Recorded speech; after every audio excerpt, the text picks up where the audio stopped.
Okay friends, 300 days hard challenge में हम लोग आज 15th डे में आ गए हैं और 15th डे में आज हम लोग जो है पॉलिटी के क्वेश्चंस को देखने वाले हैं। तो चलिए क्वेश्चंस देख लेते हैं आज हम लोग कौन कौन से क्वेश्चंस हमारे यहाँ पर है। ठीक है, फर्स्ट क्वेश्चन को लेते हैं। क्वेश्चन नंबर 1, भारत के राष्ट्रीय मानवाधिकार आयोग के बारे में निम्नलिखित कथनों पर विचार करें। एनएचआरसी यानी नेशनल ह्यूमन राइट्स कमीशन के रिगार्डिंग कुछ स्टेटमेंट्स यहाँ पर दिए हुए हैं। इनमें हमको करेक्ट स्टेटमेंट्स को आइडेंटिफाई करना है। इसका अध्यक्ष सेवानिवृत्त सीजीआई होना चाहिए। ठीक है, स्टेटमेंट जो है वो क्या है आपका करेक्ट है। ठीक है, फर्स्ट स्टेटमेंट आपका करेक्ट है। ठीक है, it's chairman must be a retired CGI. ठीक है, प्रत्येक राज्य में मानवाधिकार आयोग के रूप में इसकी संरचना है। ठीक है, एक्ट में जो है वो हर स्टेट में एस्टैब्लिश करने की बात की गई, लेकिन सभी स्टेट्स ने अभी इस समय जो है वो एसएचआरसी जो है यानी कि state human rights commission setup नहीं किए हैं। It has formation in each state as state human rights commission. Second statement जो है वो आपका इनकरेक्ट। इसकी शक्तियां केवल अनुशासनात्मक प्रकृति की है। ठीक है, करेक्ट है। ठीक है, its powers are only recommendatory in nature. ठीक है, बाइंडिंग नहीं है, ये केवल रिकमेंडेटरी होती है। आयोग के सदस्य के रूप में एक महिला को नियुक्त करने की अनिवार्यता है। ठीक है, स्टेटमेंट जो है वो इनकरेक्ट है। It is mandatory to appoint a woman as a member of the commission. ठीक है, यहाँ पर हम लोग देखते हैं नेशनल जो राष्ट्रीय महिला आयोग के अध्यक्ष होते हैं वो इसके एक्स ऑफिशियो मेंबर होते हैं, लेकिन इनको अपॉइंट करना जो है वो कंपलसरी नहीं होता है। तो इन दैट केस हम लोग देखते हैं कि फर्स्ट स्टेटमेंट और थर्ड स्टेटमेंट आपका करेक्ट है। आपका आंसर होना चाहिए डी। चलिए क्वेश्चन नंबर सेकंड की तरफ चलते हैं। क्वेश्चन नंबर सेकंड, यहाँ पर दो लिस्ट दी हुई है। इन लिस्ट को जो है वो एक दूसरे के साथ हमको मैच करके चलना है। ठीक है, सूची 1 स्थानीय निकाय।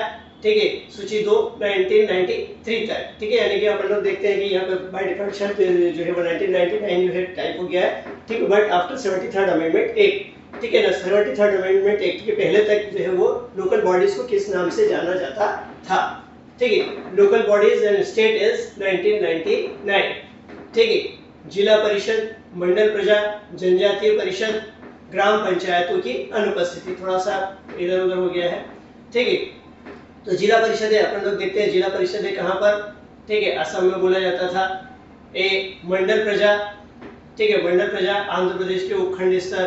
ठीक है, यानी कि बी। ठीक है, बी हो गया 1। ठीक है, जनजाति परिषदें। जनजाति परिषदों को अगर हम लोग देखें तो जनजाति परिषदें जो है वो हम लोगों को देखने को मिलती है कहाँ पर, मेघालय में।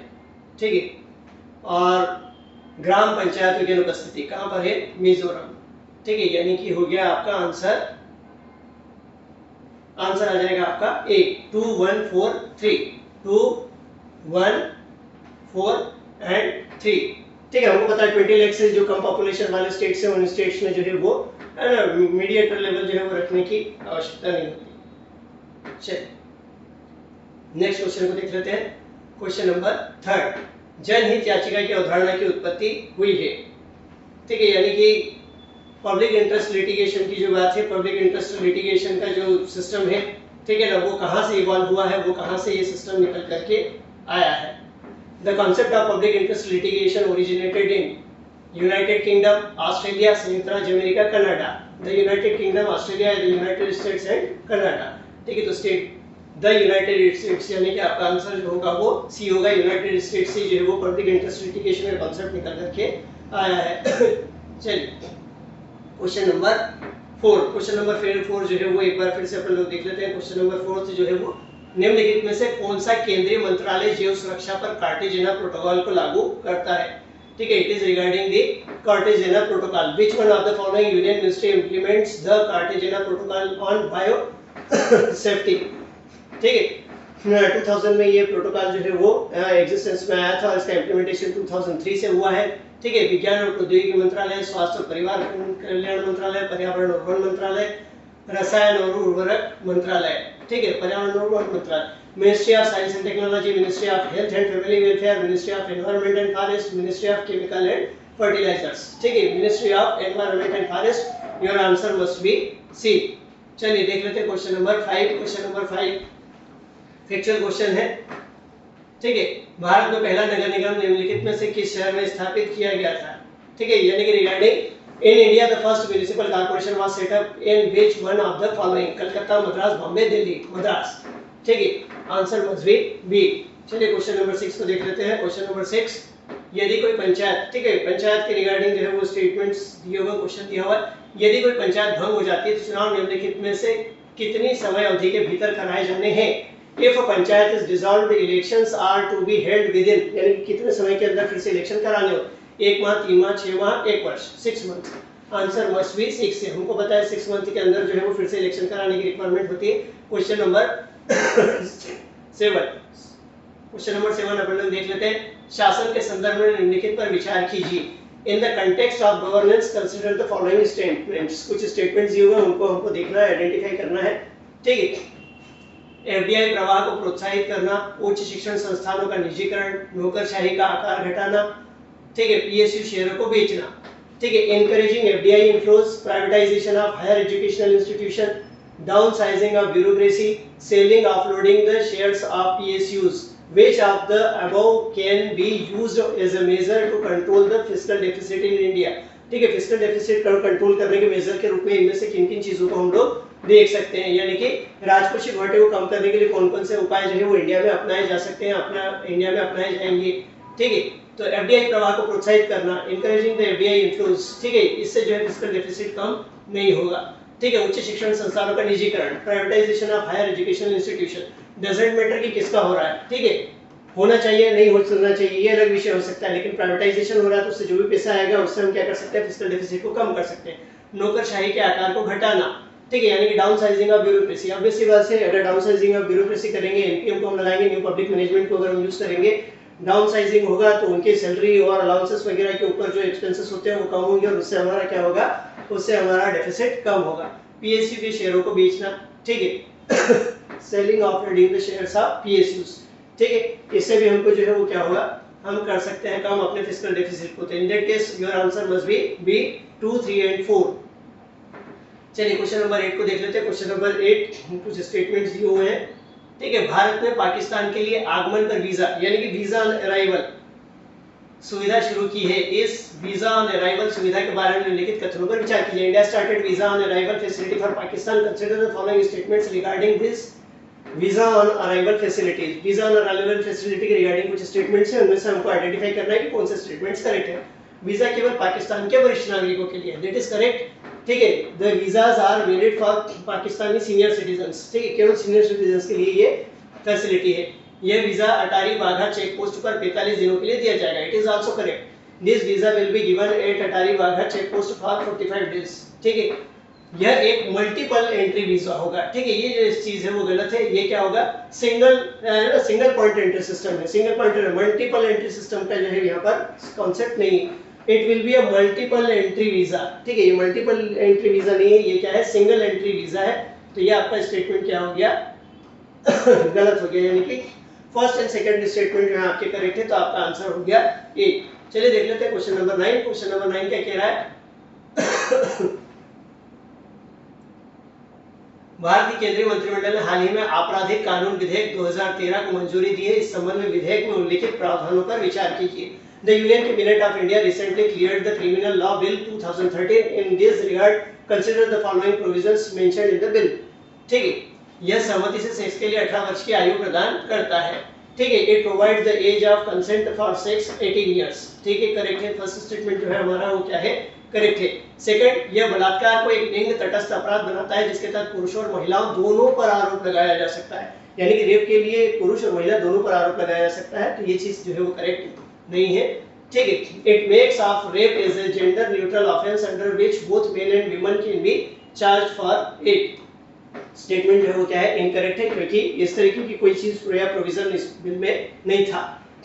यह बलात्कार के लिए न्यूनतम 20 साल की जेल की अवधि प्रदान करता है, जिसे जेल में दोषी के प्राकृतिक जीवन तक बढ़ाया जा सकता है, ठीक है। स्टेटमेंट जो है वो करेक्ट है। It provides for minimum jail term of 20 years for rape which may be extended to natural life of convict in jail, यानी कि 20 years जो है वो और उसको एक्सटेंड कर सकते हैं कब तक की, नेचुरल लाइफ तक के लिए उसकी। तो ये स्टेटमेंट जो है वो थर्ड भी आपका करेक्ट है, यानी कि इसमें जो है वो रेप को जेंडर न्यूट्रल क्राइम नहीं बनाया गया है, ठीक है। अभी भी अपन लोग देखते हैं कि केवल मेन के ऊपर या मेल के ऊपर ही जो है वो रेप का चार्ज लगाया जा सकता है, किसी फीमेल के ऊपर रेप का चार्ज नहीं लगाया जा सकता। तो first and third statement are correct, इस पॉइंट ऑफ व्यू से आपका आंसर बनना चाहिए डी। चलिए क्वेश्चन नंबर 10 को देखते हैं।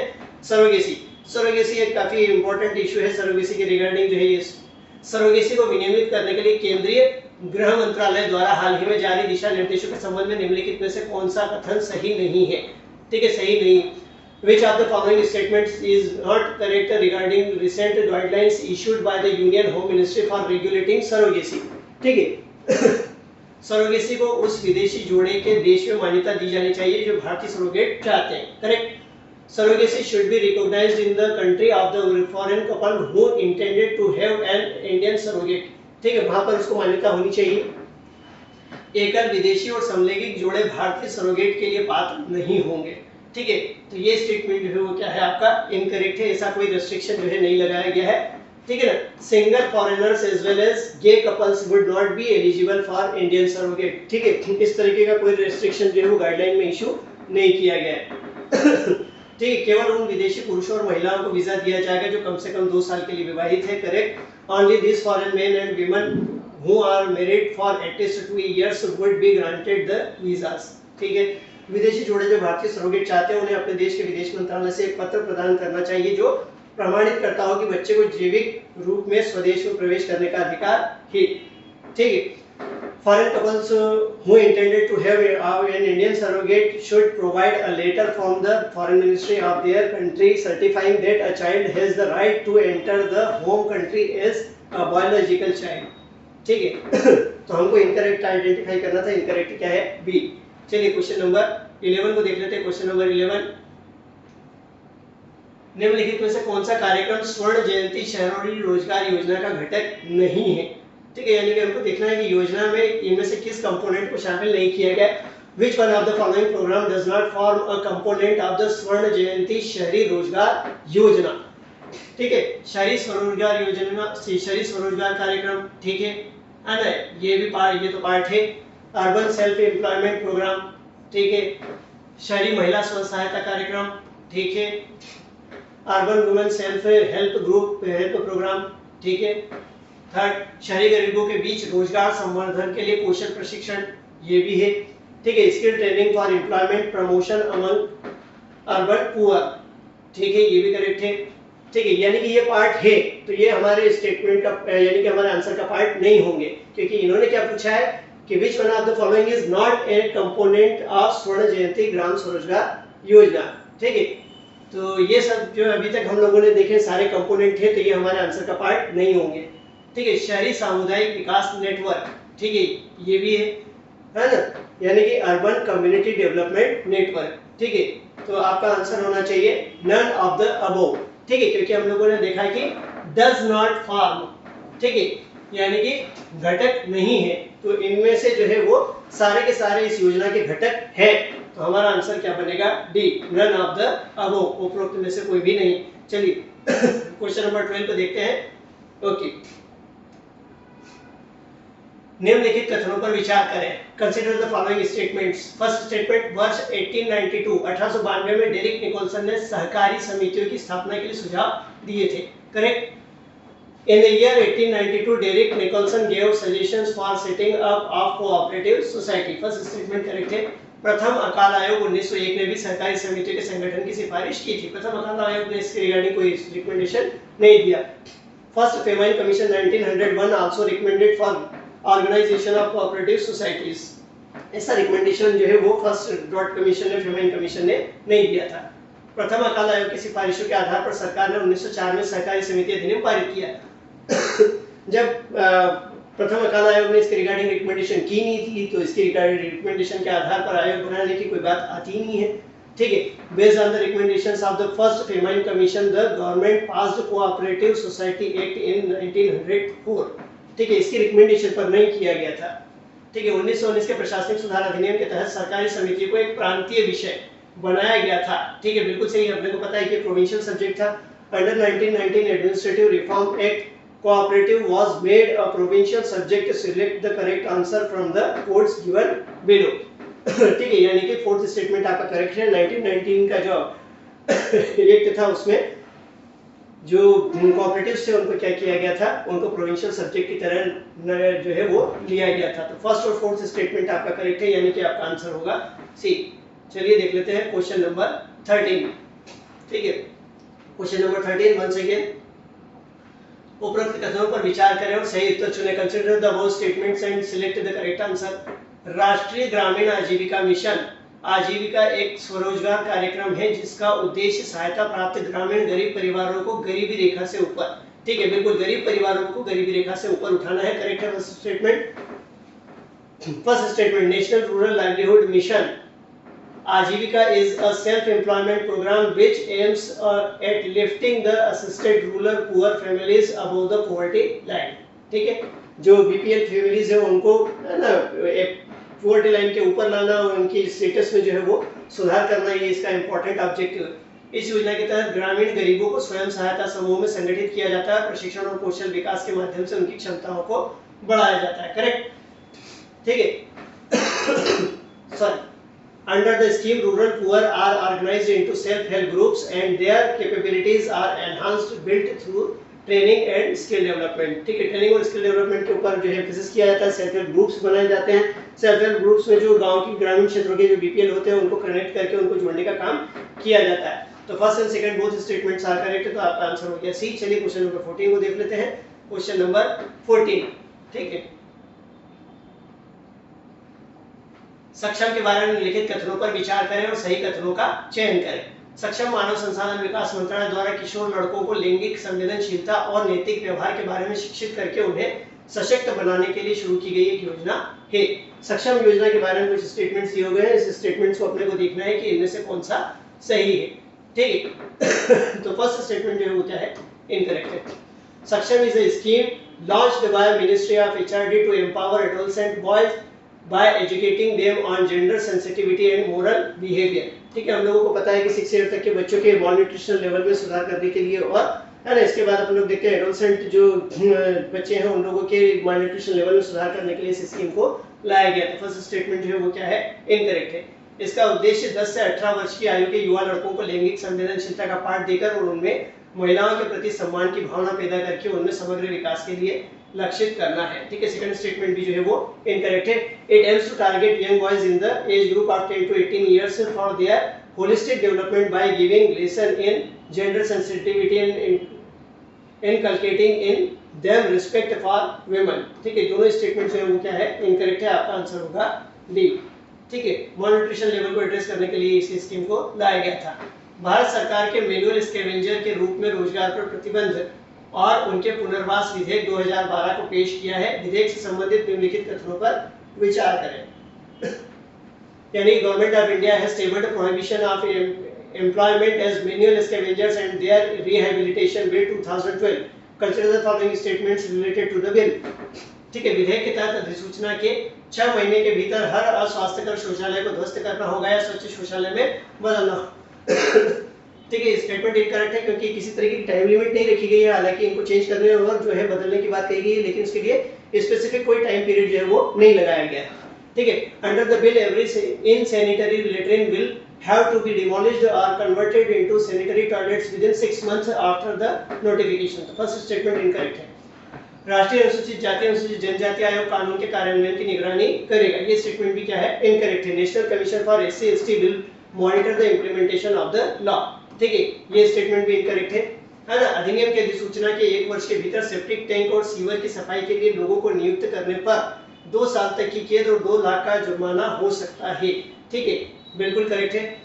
Employing people for cleaning septic tank and sewer within 1 year of the notification of the act can attract imprisonment of up to 2 years and fine of 2 lakh rupees। ठीक है, तो ये statement जो है वो आपका करेक्ट है। तो इस तरीके से आपका आंसर क्या बनेगा, 3 only। ठीक है, यानी कि बी आपका जो है वो क्या है गलत है। सॉरी, गलत स्टेटमेंट इन्होंने पूछा हुआ है। ठीक है, इन्होंने क्या पूछा हुआ है, गलत स्टेटमेंट जो है वो पूछा हुआ है। तो फर्स्ट एंड सेकंड जो है वो आपका क्या है, गलत स्टेटमेंट है। ठीक है, फर्स्ट एंड सेकंड स्टेटमेंट जो है वो आपके क्या है, गलत है। ठीक है, फॉल्स स्टेटमेंट पूछा है। ठीक है, तो आपका आंसर क्या होगा, सी 1 and 2। गलत स्टेटमेंट पूछा है, थर्ड केवल करेक्ट है, फर्स्ट एंड सेकंड दोनों जो है वो इनकरेक्ट है। चलिए देख लेते हैं क्वेश्चन नंबर 16। निम्नलिखित में से कौन से प्रावधान राष्ट्रीय खाद्य सुरक्षा अधिनियम 2013 से संबंधित है। फूड सिक्योरिटी एक्ट के रिगार्डिंग जो है यहाँ पर स्टेटमेंट दिए हुए हैं। हम लोगों को देखना है कि कौन कौन से स्टेटमेंट जो है वो इसमें है ना करेक्ट है। करेक्ट आंसर को जो है वो हमको आइडेंटिफाई करना है। Which of the provisions are related to the national food security act 2013? ग्रामीण आबादी के 75% तक और शहरी आबादी के 50% तक को चावल, गेहूं, मोटे अनाज के लिए क्रमशः 3 रुपए, 2 रुपए, 1 रुपए प्रति किलोग्राम की अत्यधिक रियायती कीमतों पर प्रतिमाह 5 किलोग्राम खाद्यान्न का एक समान अधिकार होगा। ठीक है ना, फर्स्ट स्टेटमेंट करेक्ट है। Up to 75% of the rural population and up to 50% of the urban population will have uniform entitlement of 5 kg food grains per month at highly subsidized prices of 3 rupees, 2 rupees and 1 rupees per kg for rice, wheat and coarse grains। ठीक है, correct है first statement. ठीक है, यह भारत की 1.2 billion आबादी के लगभग 2/3 लोगों को लक्षित सार्वजनिक वितरण प्रणाली के तहत रियायती खाद्यान्न का हकदार बनाएगा। ठीक है, it will entitle about 2/3 of India's 1.2 billion population to subsidized food grains under the targeted public distribution system। Second statement भी जो है वो करेक्ट है। ठीक है, थर्ड, राशन कार्ड जारी करने के लिए 18 वर्ष या उससे अधिक उम्र की सबसे बड़ी महिला परिवार की मुखिया होगी और यदि महिला उपलब्ध नहीं है तो सबसे बड़ा पुरुष सदस्य परिवार का मुखिया होगा। करेक्ट है। Eldest women of 18 years of age or above will be head of the household for issue of ration card, and if not available the eldest male member is to be the head of the household। तो statement correct है। PDS से संबंधित record के प्रकटीकरण के प्रावधान सामाजिक audit और सतर्कता समितियों की स्थापना से पारदर्शिता और जवाबदेही सुनिश्चित होगी। ठीक है, सोशल ऑडिट और जो है वो विजिलेंस कमेटी की बात की गई है, ये बात भी करेक्ट है। Provisions for disclosure of records related to the PDS, social audits and setting up of Vigilance committees will ensure transparency and accountability। ठीक है, all statements are correct, तो आपका आंसर होगा D, all of the above। ठीक है ना, सारे के सारे जो है वो करेक्ट है। चलिए क्वेश्चन नंबर 17 देख लेते हैं। भूमि अधिग्रहण, पुनर्वास और पुनर्स्थापन में उचित मुआवजा और पारदर्शिता का अधिकार अधिनियम 2013 में निम्नलिखित प्रावधान है। The right to fair compensation and transparency in land acquisition, rehabilitation and resettlement act 2013 provides for। ठीक है, स्टेटमेंट जो है वो उन स्टेटमेंट्स को हमको देखना है कि कौन कौन से है ना प्रोविजंस यहाँ पर है। यानी कि सभी अधिग्रहणों में अधिग्रहण से प्रभावित लोगों को पुनर्वास और पुनर्स्थापन प्रदान किया जाना आवश्यक है। करेक्ट है। क्वेश्चन नंबर 17, भूमि अधिग्रहण, पुनर्वासन और पुनर्स्थापन में उचित मुआवजा और पारदर्शिता का अधिकार अधिनियम 2013 में निम्नलिखित प्रावधान है। The right to fair compensation and transparency in land acquisition, rehabilitation and resettlement act 2013 provides for। ठीक है, एक्ट के प्रोविजंस के रिगार्डिंग यहाँ पर कुछ स्टेटमेंट्स दिए, उनको हमको आइडेंटिफाई करने की कौन से स्टेटमेंट जो है वो हमारे करेक्ट है। ठीक है, सभी अधिग्रहणों में अधिग्रहण से प्रभावित लोगों को पुनर्वास और पुनर्स्थापन प्रदान किया जाना आवश्यक है। ठीक है ना, यानी कि अगर किसी की जमीन अधिग्रहित की जा रही है तो उसको है ना पुनर्वास के लिए प्रभावित लोगों का पुनर्वास किया जाना जो है वो कंपलसरी है। तो स्टेटमेंट जो है वो हमारा करेक्ट है। All acquisition require rehabilitation and resettlement to be provided to the people affected by the acquisition. ठीक है, यानी कि जो भी एक्विजिशन से अफेक्टेड लोग हैं उनका रिहैबिलिटेशन करना जो है वो जरूरी होगा। अधिग्रहित भूमि के मालिकों को मुआवजा ग्रामीण क्षेत्रों के मामले में बाजार मूल्य से 4 गुना और शहरी क्षेत्र के मामले में 2 गुना होगा। ये स्टेटमेंट भी करेक्ट है। Compensation for the owners of the acquired land shall be 4 times the market value in case of rural areas and twice in case of urban areas. ठीक है, अगर रूरल एरिया है तो 4 times कंपनसेशन देना पड़ेगा market value से, और urban area है तो 2 times जो है वो कंपनसेशन देना पड़ेगा। निजी कंपनियों या सार्वजनिक निजी भागीदारी द्वारा उपयोग के लिए भूमि अधिग्रहण के मामलों में स्थापित लोगों में से 80% की सहमति आवश्यक होगी। निजी कंपनियों द्वारा भूमि के बड़े टुकड़े खरीदने के लिए पुनर्वास और पुनर्स्थापन के प्रावधान की आवश्यकता होगी। तो ये स्टेटमेंट भी करेक्ट है। जब तक 80% पॉपुलेशन इसके लिए एग्री नहीं है तो फिर करना पॉसिबल नहीं होगा। In case of acquisition of land for use by private companies और public private partnerships, consent of 80% of the displaced people will be required. Purchase of large pieces of land by private companies will require provision of rehabilitation and resettlement। ठीक है, तो ये statement भी जो है वो correct है। ठीक है, या तो प्राइवेट काम के लिए या पब्लिक प्राइवेट पार्टनरशिप के लिए अगर कोई लैंड एक्वायर कर रहा है तो जो लैंड अफेक्टेड लोग हैं उनके 80% लोग इसके लिए जो है वो एग्री होना चाहिए। ठीक है, चलिए इस अधिनियम के प्रावधान विशेष आर्थिक क्षेत्र अधिनियम 2005, परमाणु ऊर्जा अधिनियम 1962, रेलवे अधिनियम 1989 आदि सहित मौजूदा कानूनों पर हावी होंगे। ठीक है, हावी होंगे से मतलब यहाँ पर जो है वो है ना, the provisions of this act shell override, ठीक है, यानी कि उनको जो है वो है ना निष्प्रभावी बनाने का काम करेंगे, तो ऐसा नहीं है, ये स्टेटमेंट जो है वो आपका incorrect. The provisions of this act shall override on the existing legislations including the Special Economic Zones Act 2005, the Atomic Energy Act 1962, the Railway Act 1989। तो इन इम्पोर्टेंट एक्ट्स को जो है ये ओवरराइड नहीं करेगा, यानी कि आपका statement first, second and third जो है वो क्या है, करेक्ट है। तो आपका आंसर हो जाएगा A, first, second and third statements are correct. चलिए नेक्स्ट लेते हैं, next question number 18। Question number 18 जो है हमारा 73rd कॉन्स्टिट्यूशनल अमेंडमेंट एक्ट के रिगार्डिंग है। 73rd कॉन्स्टिट्यूशनल अमेंडमेंट एक्ट के रिगार्डिंग 73वें संविधान संशोधन अधिनियम 1993 के तहत पंचायती राज व्यवस्था निम्नलिखित पर लागू नहीं होगी, यानी कि किन-किन स्टेट्स में या किन-किन स्टेट्स में इनको इंप्लीमेंट नहीं किया जाएगा। The Panchayati Raj system under 73rd constitutional amendment act 1993 does not apply to Nagaland, Meghalaya, Mizoram, ठीक है, नागालैंड, मेघालय, मिजोरम, छत्तीसगढ़, उत्तराखंड, झारखंड, उत्तराखंड, बिहार, राजस्थान, कर्नाटक, तमिलनाडु, मिजोरम, ठीक है, नागालैंड, मेघालय, मिजोरम, छत्तीसगढ़, उत्तराखंड, झारखंड, उत्तराखंड, बिहार, राजस्थान, कर्नाटक, तमिलनाडु, मिजोरम। तो आंसर जो है आपका क्या होगा, ए होगा। नागालैंड, मेघालय और मिजोरम में जो है ये एप्लीकेबल नहीं है। चलिए क्वेश्चन नंबर 19 में आते हैं। क्वेश्चन स्टेट इलेक्शन कमीशन के रिगार्डिंग यहाँ पर कुछ स्टेटमेंट्स दिए हुए हैं, हमको आइडेंटिफाई करना है कि ये स्टेटमेंट जो है वो कौन-कौन से स्टेटमेंट करेक्ट है। ठीक है, consider the following functions of state election commission and select correct answer by using code given below. राज्य में पंचायत और नगरपालिकाओं के चुनाव के लिए मतदाता सूची तैयार करता है, करेक्ट है। Prepares the electoral rules for panchayat and municipalities election in the state, statement correct है। राज्य की पंचायत और नगरपालिकाओं के लिए चुनाव आयोजित करवाता है, ये स्टेटमेंट भी करेक्ट है। Conducts election for panchayat and municipalities of the state, correct. राज्यपाल के निर्देशों के अनुसार पंचायतों और नगरपालिकाओं को छोड़कर विभिन्न निकायों के लिए चुनाव आयोजित करवाता है, इनकरेक्ट है। ठीक है, conduct election to various bodies except panchayat and municipalities as directed by the governor, incorrect है। भारत के चुनाव आयोग द्वारा निर्दिष्ट मतदाता सूची तैयार करता है और चुनाव आयोजित करवाता है, ये स्टेटमेंट भी क्या है, इनकरेक्ट है। Prepare the electoral rolls and conduct elections as assigned by the election commission of India, यानी कि फर्स्ट और सेकंड स्टेटमेंट आपके करेक्ट है, आपका आंसर बनेगा ए। चलिए देख लेते हैं क्वेश्चन नंबर 20। भारत में पिछड़े वर्गों के बीच क्रीमी लेयर की पहचान करने के लिए भारत सरकार द्वारा निम्नलिखित में से कौन सी समिति नियुक्त की गई थी।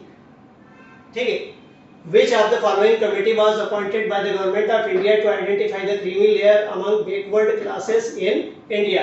न्यायमूर्ति आर.एन. मिश्रा समिति, न्यायमूर्ति आर.एन. माधोलकर समिति, न्यायमूर्ति रामनंदन समिति, न्यायमूर्ति राजेंद्र सच्चर समिति, ठीक है। सी स्टेटमेंट करेक्ट है, रामनंदन समिति बनाई गई थी। Justice R N. Mishra committee, justice R N. Madholkar committee, justice Ramanandan committee, justice Rajendra Sachar committee, ठीक है। तो जस्टिस रामनंदन कमेटी जो है वो काय के लिए, क्रिमिनल लेयर के आइडेंटिफिकेशन के लिए जो है बनाई गई थी। चलिए क्वेश्चन नंबर 21 देख लेते हैं। निम्नलिखित कथनों पर विचार कीजिए। कुछ स्टेटमेंट्स दिए हुए हैं, इन स्टेटमेंट्स को हम लोगों को देख करके इनमें से करेक्ट जो स्टेटमेंट्स है उनको आइडेंटिफाई करना है। भंग पंचायत के स्थान पर निर्वाचित पंचायत पूर्ण अवधि का आनंद नहीं लेती है, लेकिन विघटन के बाद शेष अवधि के लिए पद पर बनी रहती है, ठीक है, करेक्ट है ना। Consider the following statements. A panchayat elected in the place of a dissolved one does not enjoy the full period but remains in office for the remaining period after the dissolution. First statement correct है, हमको पता है कि अगर dissolution हो जाता है तो इन दैट केस जितना टर्म बचा हुआ होता है उतने टर्म के लिए नहीं पंचायत काम करती है, फुल टर्म को वो एंजॉय नहीं करती। पंचायतों में अनुसूचित जातियों, अनुसूचित जनजातियों और महिलाओं के लिए सीटें आरक्षित है, लेकिन पिछड़े वर्गों के नागरिकों के लिए नहीं है, तो ये स्टेटमेंट भी करेक्ट है। In panchayats, seats are reserved for the scheduled caste, scheduled tribes and women, but not for backward classes of citizens. ठीक है, तो ये स्टेटमेंट भी करेक्ट है। बैकवर्ड क्लासेस के लिए सीट रिजर्व करना ये क्या है, ये स्टेट्स के ऊपर छोड़ा गया है। स्टेट चाहे तो क्या कर सकते हैं, अदर बैकवर्ड क्लासेस के लिए जो है रिजर्वेशन का प्रोविजन कर सकते हैं, लेकिन 73rd अमेंडमेंट में ऐसा नहीं किया गया, यानी कि आपका आंसर होगा C. Both 1 and 2 both statements are correct. चलिए देखते हैं क्वेश्चन नंबर 22। क्वेश्चन नंबर 22 फिर से कुछ स्टेटमेंट्स है। Consider the following statements. पहला, न्यायालयों को पंचायतों के संबंध में निर्वाचन क्षेत्रों के परिसीमन या सीटों के आवंटन से संबंधित कानून की वैधता की जांच करने का कोई अधिकार नहीं है, statement correct. courts have no jurisdiction to examine the validity of a law related to the delimitation of constituencies or allotment of seats in respect of the panchayats। ठीक है, करेक्ट स्टेटमेंट हमको पता है कि भाई बार ऑफ जुडिशरी जो है वो किया हुआ है, ठीक है, डिलिमिटेशन के और अलॉटमेंट के रिगार्डिंग जो है किसी भी तरीके का चैलेंज जो है वो जुडिशरी के अंदर नहीं किया जा सकता, जुडिशरी ऐसे किसी मैटर को नहीं सुनेगा। किसी पंचायत के चुनाव को केवल चुनाव याचिका द्वारा ही प्रश्नगत किया जा सकता है, जिसे ऐसे प्राधिकारी के समक्ष और ऐसे तरीकों से प्रस्तुत किया जाना चाहिए जैसा कि राज्य चुनाव आयोग द्वारा निर्धारित किया जाता है। गलत है, राज्य चुनाव आयोग द्वारा नहीं बल्कि राज्य विधायिका के द्वारा किया जाता है। An election to a panchayat can be called in question only by an election petition, यहाँ तक स्टेटमेंट करेक्ट है, which should be presented to such authority and in such manner as may be prescribed by the state election commission। तो state election commission के द्वारा prescribe नहीं होना चाहिए बल्कि it is prescribed by the state legislature. ठीक है, तो यानी कि आपका जो है वो केवल फर्स्ट स्टेटमेंट करेक्ट है ना, सेकंड स्टेटमेंट इनकरेक्ट है, आपका आंसर हो जाएगा ए। चलिए देख लेते हैं क्वेश्चन नंबर 23। क्वेश्चन नंबर 23 जो है असर्शन रीजन बेस्ड क्वेश्चन है। ठीक है, पहला हम लोग देख लेते हैं असर्शन भारत का संविधान अब पंचायती राज संस्थाओं को नियमित रूप से धन उपलब्ध कराने के लिए एक तंत्र प्रदान करता है। बिल्कुल करेक्ट है, हम लोगों को पता है कि स्टेट फाइनेंस कमीशन जो है वो बनाया गया है। The Constitution of India now provides a mechanism for regular flow of funds to Panchayati Raj institutions। First statement जो है वो आपका क्या है, करेक्ट है। रीजन देख लेते हैं, पंचायती राज संस्थाएं धन की कमी के कारण अपने निर्धारित कर्तव्यों के निर्वहन में बहुत बाधा उत्पन्न कर रही हैं। ठीक है, यानी कि फंड फ्लो नहीं होने के कारण, उनके पास पैसा नहीं होने के कारण अपने रिस्पांसिबिलिटीज को जो है वो प्रॉपर्ली परफॉर्म नहीं कर पाती है। तो ये क्या है, रीजन है। ठीक है, तो करेक्ट है, ये भी करेक्ट है ना। असर्शन और रीजन दोनों करेक्ट है और रीजन असर्शन का जो है वो क्या है ना, सही क्लैरिफिकेशन है। The Constitution of India now provides a mechanism for regular flow of funds to Panchayati Raj institutions। ठीक है, स्टेट फाइनेंस कमीशन बनाए गए हैं जो कि क्या करते हैं, कंटिन्यूअस फ्लो जो है वो इंश्योर करने का काम करते हैं। The Panchayati Raj institutions have been greatly handicapped in the performance of their assigned duties by paucity of funds। ठीक है, यानी कि लेक ऑफ फंड्स के कारण वो अपनी रिस्पांसिबिलिटीज को प्ले नहीं कर पाते हैं। ठीक है, तो both A and R correct. ठीक है, and R is the correct explanation of A, यानी कि आपका आंसर बनेगा ए। ठीक है, चलिए देख लेते हैं क्वेश्चन नंबर 24। फिर से once again 73rd amendment act के रिगार्डिंग यहाँ पर कुछ स्टेटमेंट्स दिए हुए हैं, है ना। सही आपको आइडेंटिफाई करना है। 73rd अमेंडमेंट एक्ट के रिगार्डिंग जो है वो कुछ स्टेटमेंट्स दिए हैं, आपको क्या करना है सॉरी करेक्ट स्टेटमेंट्स आइडेंटिफाई करने। पंचायतों को संवैधानिक दर्जा, ठीक है, यानी कि constitutional status to the panchayat, ठीक है, करेक्ट है। दूसरा, अनुसूचित जाति अनुसूचित जनजाति की महिलाओं के लिए सीटों का आरक्षण, ये भी करेक्ट है। Reservation of seats for women belonging to the scheduled caste and scheduled tribes। ठीक है, हमको पता है कि SC/ST महिलाओं के लिए भी जो है वो रिजर्वेशन का प्रोविजन 73rd अमेंडमेंट में है। जिला नियोजन के लिए स्थायी संरचना प्रदान करना, ठीक है, तो ये जो है वो डिस्ट्रिक्ट प्लानिंग कमेटी, हमको पता है 243 ZD, यानी कि ये कहां पर आएगा, 74th अमेंडमेंट में आएगा, ये 73rd अमेंडमेंट का पार्ट नहीं है। Providing permanent structures for district planning, select the correct answer from the code given below, यानी कि थर्ड स्टेटमेंट आपका इनकरेक्ट है, फर्स्ट और सेकंड स्टेटमेंट आपका करेक्ट है, आपका आंसर बनेगा ए। देखिए आपका आंसर बनेगा ए क्योंकि फर्स्ट और सेकंड स्टेटमेंट करेक्ट है, थर्ड स्टेटमेंट इनकरेक्ट है। चलिए आ जाते हैं क्वेश्चन नंबर 25। ठीक है, क्वेश्चन नंबर 25 जो है वो 1977 में किसकी अध्यक्षता में पंचायती राज समिति का गठन किया गया था। In 1977 under whose chairmanship the Panchayati Raj committee was found. Ashok Mehta, Sardar Swaran Singh, Balwant राय मेहता, मधु दंडवते। ठीक है, अशोक मेहता, ठीक है, अशोक मेहता, सरदार स्वर्ण सिंह, बलवंत राय मेहता, मधु दंडवते। ठीक है, हमको पता है 1977 में जो है अशोक मेहता कमेटी बनाई थी जिन्होंने 2 टायर स्ट्रक्चर जो है वो बताया था लोकल बॉडीज के लिए। चलिए क्वेश्चन नंबर 26 को देख लेते हैं। क्वेश्चन नंबर 26 एक बार फिर से जो है वो रिगार्डिंग दी निम्नलिखित में से कौन सा कथन सही है। ग्राम पंचायतें निम्नलिखित में से किसके लिए जिम्मेदार है। Which of the following statements are correct. Village panchayat are responsible for, यानी कि कौन कौन से सब्जेक्ट जो है विलेज पंचायत को दिए गए हैं। कृषि उत्पादन, ठीक है, यानी कि एग्रीकल्चरल प्रोडक्शन, ठीक है। ग्रामीण औद्योगिक विकास, ये भी करेक्ट है। Rural industrial development, correct. मातृत्व और बाल कल्याण, करेक्ट है। मैटरनिटी एंड चाइल्ड वेलफेयर, ये भी करेक्ट है। उच्च व्यावसायिक शिक्षा यानी कि हायर वोकेशनल एजुकेशन, तो ये जो है वो इनकरेक्ट है, यानी कि आपका आंसर होगा 1, 2 एंड 3, यानी कि आंसर होगा आपका सी। आंसर होगा आपका सी 1, 2 एंड 3। चलिए देख लेते हैं क्वेश्चन नंबर 27। क्वेश्चन नंबर 27 एक बार फिर से जो है वो पंचायती राज इंस्टीट्यूशंस के रिगार्डिंग है। निम्नलिखित में से कौन सा राज्य पंचायती राज व्यवस्था को लागू करने वाला पहला राज्य था? Which one of the following states was the first to introduce the Panchayati Raj system? Tamil Nadu, West Bengal, Rajasthan, Uttar Pradesh. हम लोगों को पता है ना, नागौर राजस्थान से जो है पंचायती राज इंस्टीट्यूशंस 1959 में स्टार्ट हुए थे। ठीक है, उत्तर तमिलनाडु, पश्चिम बंगाल, राजस्थान, उत्तर प्रदेश। ठीक है, तो आंसर हुआ आपका राजस्थान। चलिए देख लेते हैं क्वेश्चन नंबर 28। क्वेश्चन नंबर 28 जो है एक बार फिर से कुछ स्टेटमेंट्स जो है यहाँ पर दिए हुए हैं। निम्नलिखित विशेषताओं पर विचार करें। Consider the following features. पंचायतों को राज्यपाल की प्रत्यक्ष निगरानी में लाया गया है। प्रत्यक्ष निगरानी में लाया गया है। Panchayat have now been brought under the direct supervision of the governor. First statement जो है वो इनकरेक्ट है। ठीक है, इनका सुपरविजन जो है वो गवर्नर नहीं करते हैं। राज्य का वित्त आयोग अब राज्य और पंचायतों के बीच कर और शुल्कों का वितरण निर्धारित करता है। बिल्कुल करेक्ट है। State finance commission, Finance Commission of the state now determines the distribution of taxes and duties between the states and the panchayat. तो सेकंड स्टेटमेंट करेक्ट है। पंचायत सीधे केंद्र सरकार से अनुदान प्राप्त करने के हकदार है। इनकरेक्ट है, ऐसा कोई प्रोविजन नहीं है। सेंटर जो है वो सीधे सीधे जो है वो पंचायतों को किसी तरीके का असिस्टेंस नहीं दे सकता। असिस्टेंस जो है वो स्टेट्स के थ्रू जाता है। ठीक है, यही सबसे बड़ा ग्रीवेंसेस है। ठीक है, कि भाई स्टेट्स टाइमली जो है वो इन लोकल इंस्टीट्यूशंस को टाइमली जो है वो है ना असिस्टेंस प्रोवाइड नहीं करते हैं। ठीक है, यानी कि panchayat are now entitled to receive grants in aid directly from the central government. Direct central government जो है पंचायतों को ग्रांट नहीं दे सकता। पंचायतों में 1/3 सीट अब महिलाओं के लिए आरक्षित है। ठीक है, तो ये स्टेटमेंट जो है वो आपका करेक्ट है। 1/3 of the seats in the panchayat are now reserved for the women. ठीक है, यानी कि सेकंड और फोर्थ स्टेटमेंट आपका करेक्ट है, तो आपका आंसर बनेगा डी। ठीक है, आंसर है D. Second and fourth statement are correct. चलिए देखते हैं क्वेश्चन नंबर 29। ठीक है, यहाँ पर अपन लोग देख रहे हैं कि दो शेड्यूल्स दी हुई है। एक तरफ फीचर दिए हुए हैं और दूसरी तरफ रिलेटेड टू। ठीक है ना, कौन सा फीचर किससे रिलेटेड है? ठीक है, लोकतांत्रिक विकेंद्रीकरण, डेमोक्रेटिक डिसेंट्रलाइजेशन। ठीक है, नगर पंचायतें, नगर पंचायत, पंचायती राज चुनाव। ठीक है, पंचायती राज इलेक्शंस। ठीक है, दो स्तरीय प्रणाली, 2 टायर सिस्टम। तो अब हम लोगों को देखना है कि ये किस किस के साथ मैच कर रहा है। लोकतांत्रिक विकेंद्रीकरण या डेमोक्रेटिक डिसेंट्रलाइजेशन की जो रिकमेंडेशन थी वो सबसे पहले किन्होंने की थी? बीआर मेहता कमेटी ने, यानी कि ए का हो गया 3।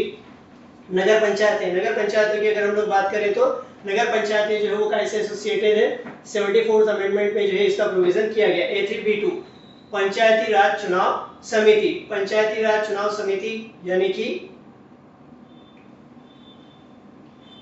पंचायती राज चुनाव समिति वर्ड जो है वो बीआर मेहता समिति यहाँ से यहाँ पर शिफ्ट हो गया। तो पंचायती राज चुनाव, पंचायती राज के चुनाव के संबंध में 73rd अमेंडमेंट में जो है वो प्रोविजन किया गया। तो यानी कि सी हो जाएगा आपका 1। दो स्तरीय प्रणाली, 2 टायर सिस्टम। 2 टायर सिस्टम हमने अभी डिस्कस किया था 1977 में, अशोक मेहता कमेटी ने जो है रिकमेंड किया था। तो ये हो जाएगा आपका 4। तो 3, 2, 1, 4। ठीक है, 3, 2, 1, 4, 3, 1, 2, 4, 3, 2, 1, 4 आपका आंसर हो जाएगा डी। 3, 2, 1, 4। ठीक है, चलिए क्वेश्चन नंबर 30 की तरफ बढ़ते हैं। क्वेश्चन नंबर 30 देख लेते हैं। पंचायत समिति के सदस्य हैं, यानी कि पंचायत समिति के सदस्य के रिगार्डिंग हमको the members of a panchayat समितिज आर जनता द्वारा प्रत्यक्ष रूप से निर्वाचित, ग्राम पंचायत के सदस्यों द्वारा अप्रत्यक्ष रूप से निर्वाचित, खंड विकास अधिकारी द्वारा मनोनीत, पंचायत समिति के अध्यक्ष चेयरमैन द्वारा मनोनीत। जनता द्वारा प्रत्यक्ष रूप से निर्वाचित। पंचायत समिति directly elected by the people, indirectly elected by the members of the village panchayat, nominated by the block development officer, nominated by the president chairman of the panchayat samiti, directly elected by the people। चलिए question number 31 को देख लेते हैं। Question number 31 73rd constitutional amendment act के regarding यहाँ पर कुछ statements दिए हुए हैं। निम्नलिखित कथनों पर विचार करें। 73वां संविधान संशोधन अधिनियम में प्रावधान किया गया। Consider the following statement. The 73rd constitutional amendment act provides अन्य पिछड़ी जातियों ओबीसी के लिए पंचायतों में 27% सीटें आरक्षित की गई।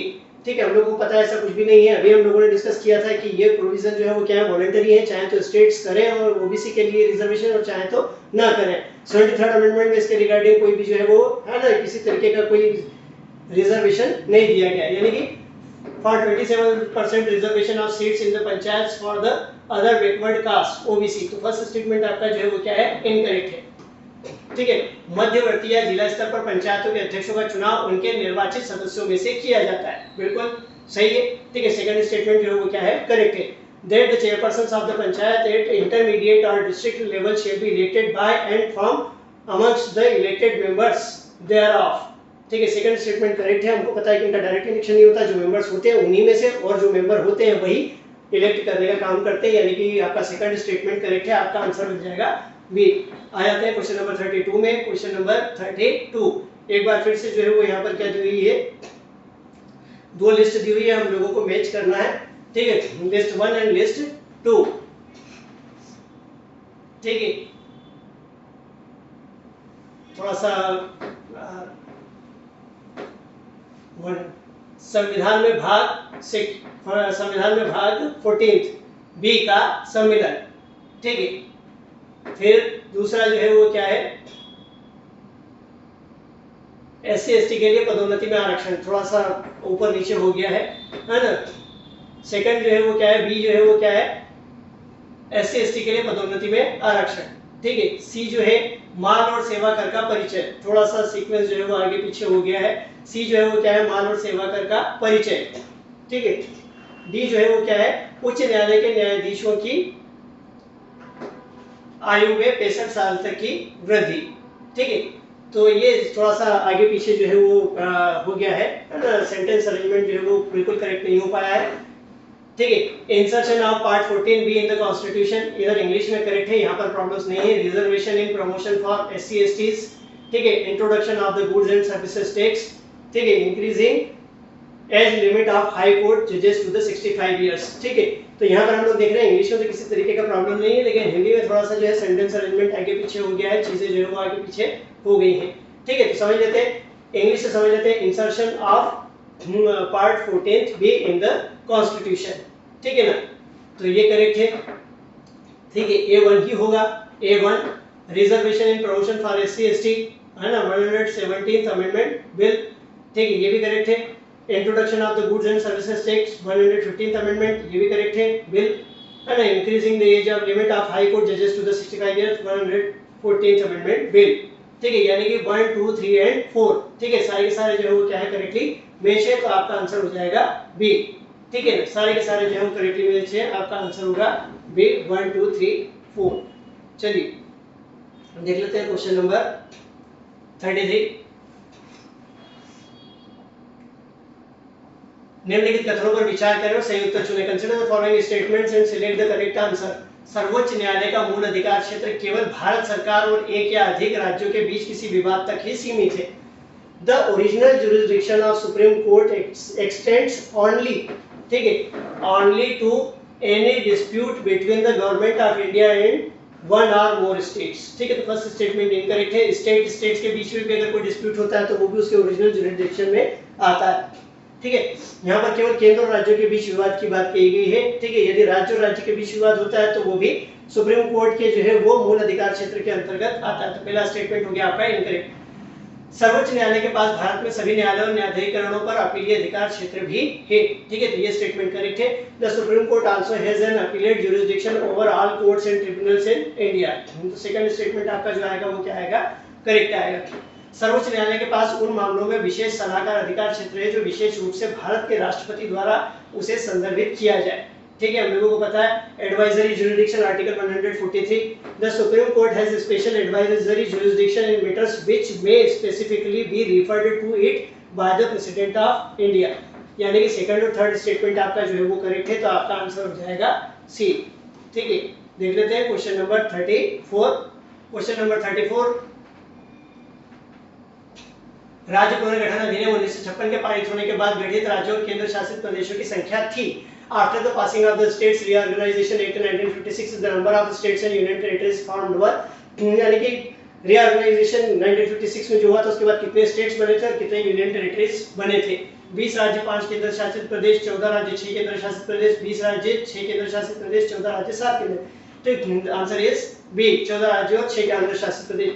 20 states and 5 UTs, 40 states and 6 UTs, 20 states and 6 UTs, 40 states and 7 UTs, 40 states and 6 UTs जो है वो बनाए गए। चलिए क्वेश्चन नंबर 35 में हम लोग आ जाते हैं। क्वेश्चन नंबर 35, क्वेश्चन नंबर 35, निम्नलिखित कथनों पर विचार करें। कुछ कथन दिए हुए हैं, उन कथनों को हम लोगों को देखना है। Consider the following statements. Bharat के अटॉर्नी जनरल की नियुक्ति भारत के राष्ट्रपति के द्वारा सर्वोच्च न्यायालय के मुख्य न्यायाधीश की सिफारिश पर की जाती है। ठीक है, गलत है, ऐसा कुछ नहीं है। ठीक है। Article 76, the attorney general of India is appointed by the president upon the recommendation of the chief justice of supreme court. ठीक है, तो ऐसा कोई प्रोविजन नहीं, chief justice of supreme court की रिकमेंडेशन जो है रिक्वायर्ड नहीं होती है, काउंसिल ऑफ मिनिस्टर की रिकमेंडेशन के ऊपर ही जो है वो अपॉइंटमेंट करते हैं। भारत के भारत के अटॉर्नी जनरल को संसद में बोलने का अधिकार है, लेकिन वो वोट नहीं दे सकता। ये स्टेटमेंट जो है वो करेक्ट है आपका। The attorney general of India has the right to speak in the parliament but can not vote. तो बी स्टेटमेंट करेक्ट है। ठीक है, यानी कि सेकंड स्टेटमेंट करेक्ट है, तो आपका आंसर बनेगा बी। ठीक है, भले से वो मेंबर नहीं होता है, ठीक है, लेकिन उसको जाने और वहां पर अपनी बात रखने का राइट होता है, पर वोट देने का राइट नहीं होता है। ठीक है, तो देख लेते हैं अपन लोग क्वेश्चन नंबर 36। ठीक है, निम्नलिखित में से कौन प्रशासनिक न्यायाधिकरण अधिनियम 1985 के दायरे में नहीं आता है? ठीक है, which of the following don't fall under the purview of the Administrative Tribunal Act 1985? नौसेना, सेना या वायु सेना या संघ के किसी अन्य सशस्त्र बल का कोई भी सदस्य। ठीक है, ये नहीं आते हैं। ठीक है, any member of the naval, military or air force or of any other armed forces of the union, तो ये जो है वो नहीं आते हैं केट के अंदर। सर्वोच्च न्यायालय या किसी उच्च न्यायालय का कोई भी अधिकारी, ठीक है, ये लोग भी जो है वो केट के अंदर नहीं आते। Any officer of the supreme court और ऑफ एनी हाई कोर्ट, तो ये लोग भी जो है वो केट के अंदर नहीं आते। संसद के किसी सदन का सचिव कर्मचारी, ठीक है, तो ये लोग भी जो है इसके अंदर नहीं आते। Secretarial staff of either house of the parliament, यानी कि तीनों के तीनों स्टेटमेंट आपके करेक्ट हैं, आपका आंसर हो जाएगा सी। चलिए देख लेते हैं क्वेश्चन नंबर 37। क्वेश्चन नंबर 37, ठीक है, इट इज रिगार्डिंग दी 20वें विधि आयोग का गठन 1 सितंबर 2012 से एक सरकारी आदेश के माध्यम से किया गया था। इसका 3 वर्ष का कार्यकाल 31 अगस्त 2015 को समाप्त होगा। आयोग के अध्यक्ष कौन है? The 20th Law Commission was constituted through a government order with effect from 1st September 2012. It has a 3-year term ending on 31st August 2015. Who is the chairman of the commission? न्यायमूर्ति D K. Jain, न्यायमूर्ति JS. Verma, न्यायमूर्ति मार्कंडेय कार्जू, न्यायमूर्ति M. Moliyar. न्यायमूर्ति D K. Jain, justice D K. Jain, justice J S. Verma, justice Markandey Katju, justice M. Moliyar. ठीक है, justice D K. Jain. चलिए question number 38 को देख लेते हैं। क्वेश्चन नंबर 38,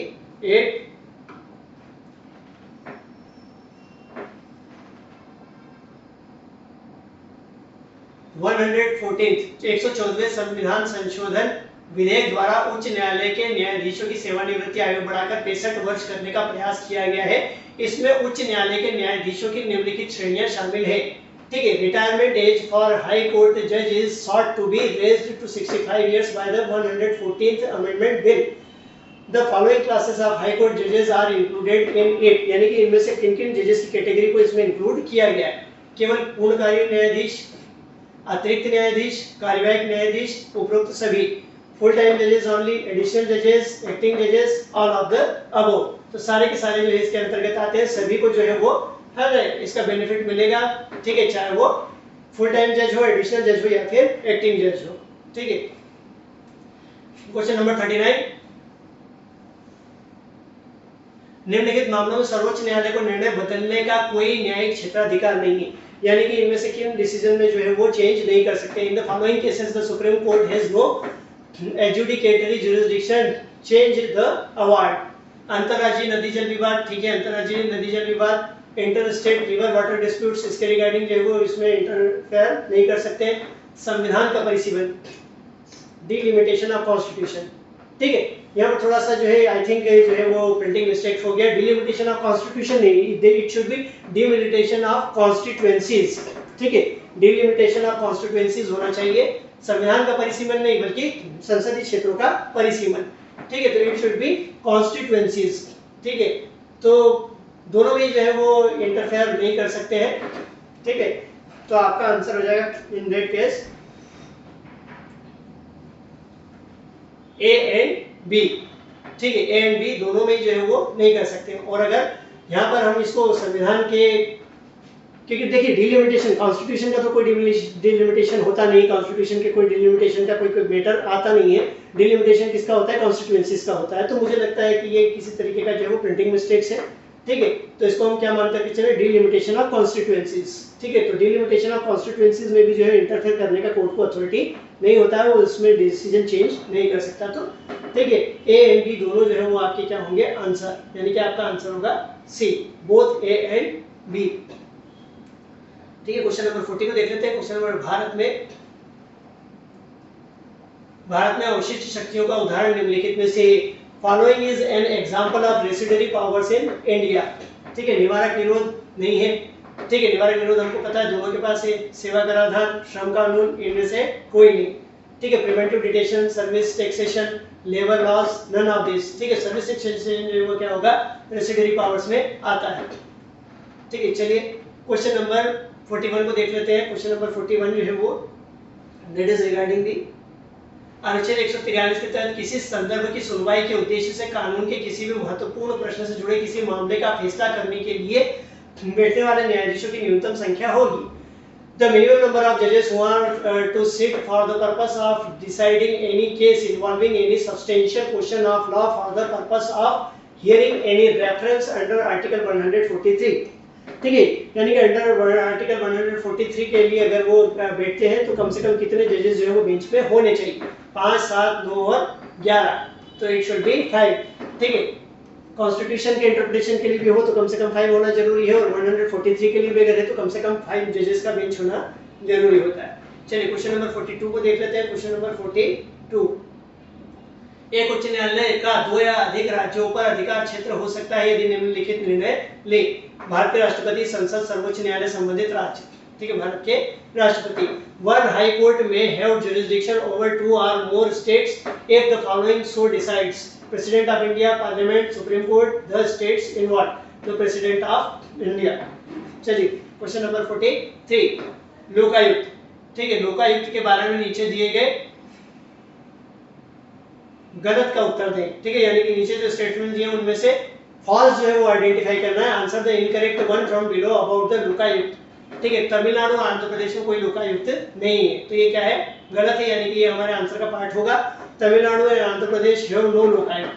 ठीक है, इनकरेक्ट। 11वां अखिल भारतीय लोकायुक्त सम्मेलन 2012 नई दिल्ली में आयोजित किया गया था, it is also incorrect. 11th all India Lokayukta conference 2012 was held in the new Delhi, यानी कि आपका आंसर हो जाएगा D, neither A nor be. ठीक है, चलिए देख लेते हैं क्वेश्चन नंबर 44। सर्वोच्च न्यायालय को निम्नलिखित अनुच्छेद के अंतर्गत निम्नलिखित के संबंध में विशेष अधिकारिता प्राप्त है। Supreme court has exclusive. ठीक है, देखिए थोड़ा सा यहाँ पर जो है वो हिंदी ट्रांसलेशन में गड़बड़ हो गया है, एक्सक्लूसिव को यहाँ पर विशेष जो है वो ट्रांसलेट किया गया है। ठीक है, विशेष की बजाय यहाँ पर क्या होगा है ना, मूल अधिकारिता। मूल अधिकारिता यानी कि ऐसे मामले, एक्सक्लूसिव मतलब ऐसे मामले जो केवल सुप्रीम कोर्ट ही सुन सकता है। ठीक है, supreme court has exclusive jurisdiction under the following article in relation to. ठीक है, संवैधानिक मामले, संघीय मामले, राज्य के नीति निर्देशक सिद्धांतों से संबंधित मामले, नदी जल विवाद। ठीक है, constitutional cases, federal cases, cases related to the directive principle of state policy, river water disputes, यानी कि फर्स्ट इनकरेक्ट है ना, कॉन्स्टिट्यूशनल केसेस। ठीक है, कॉन्स्टिट्यूशनल केसेस। सेकंड, संघीय मामले जो है वो फेडरल केसेस क्या है, करेक्ट है। ठीक है, राज्य निर्देशक तंत्र से संबंधित मामले इनकरेक्ट है। Cases related to the directive principle of state policy incorrect है। ठीक है, नदी जल विवाद, ठीक है, इनकरेक्ट। ठीक है, नदी जल विवाद में इंटरफेयर नहीं करता, यानी कि केवल सेकंड स्टेटमेंट जो है आपका करेक्ट है, तो आपका आंसर हो जाएगा सी। चलिए क्वेश्चन नंबर 45 में आ जाते हैं। क्वेश्चन नंबर 45, सर्वोच्च न्यायालय की विशेष अनुमति याचिका शक्ति निम्नलिखित निर्णयों, डिक्री आदि तक विस्तारित नहीं होती है। The special leave petition power of the Supreme Court does not extend to the following judgments, decrees, etc. ठीक है, तो क्या है does not। ठीक है, यानी कि किस तक जो है एक्सटेंड नहीं करती है नहीं करती है, ये हमको बताना है किस तक जो है वो नहीं करती है। अंतरिम आदेश, सशस्त्र बलों से संबंधित किसी कानून द्वारा या उसके तहत गठित कोई न्यायालय या न्यायाधिकरण, आपराधिक मामले। ठीक है, फर्स्ट हो गया आपका इंटरिम ऑर्डर, एनी कोर्ट और tribunal constituted by or under any law related to the armed forces, criminal cases. तो हमको क्या डज नॉट यहाँ पर जो एक्सटेंड नहीं करता है। ठीक है, तो सेकंड जो है वो हमारे आंसर का पार्ट है। ठीक है, किसी भी कोर्ट या ट्रिब्यूनल जो कि सशस्त्र बलों से संबंधित है उसके ऊपर जो है वो है ना ये इसकी अथॉरिटी जो है वो एक्सटेंड नहीं करती है। यानी कि आपका जो सेकंड स्टेटमेंट है वो आपका आंसर का पार्ट होगा। तो इस पॉइंट ऑफ व्यू से आपका आंसर होगा क्या, डी। ठीक है, यानी कि केवल 2।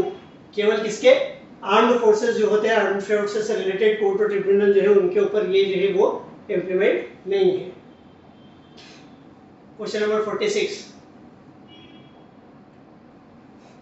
केशवानंद भारती मामले में सर्वोच्च न्यायालय द्वारा प्रस्तुत मूलभूत विशेषताओं की अवधारणा, the concept of basic features that was introduced by the Supreme Court in the Keshwanand Bharti case verdict, 25th Amendment Act, 29th Amendment Act, 32nd Amendment Act, none of this। हमको बताया 24th Amendment Act के लिए जो है ये आया था, तो ये क्या हो जाएगा आंसर हमारा, none of the above। 25वां संशोधन अधिनियम, 29वां संशोधन अधिनियम, 32वां संशोधन अधिनियम, इनमें से कोई नहीं। ठीक है, कोई नहीं, क्योंकि 24वें अमेंडमेंट एक्ट को जो है रिव्यू के लिए लाया गया था। ठीक है, और इसी के लिए क्या किया गया था, है ना, बेसिक फीचर्स या है ना बेसिक स्ट्रक्चर का कॉन्सेप्ट आया था। वैकल्पिक विवाद समाधान के 3 प्रकारों मध्यस्थता, सुलह और मध्यस्थता में से निम्नलिखित में पुरस्कार बाध्यकारी है। ठीक है, थोड़ा सा हिंदी ट्रांसलेशन में लगता है कि गड़बड़ हुआ है क्योंकि मध्यस्थता। ठीक है, among the 3 type of alternative disputes, resolution, arbitration, conciliation and mediation.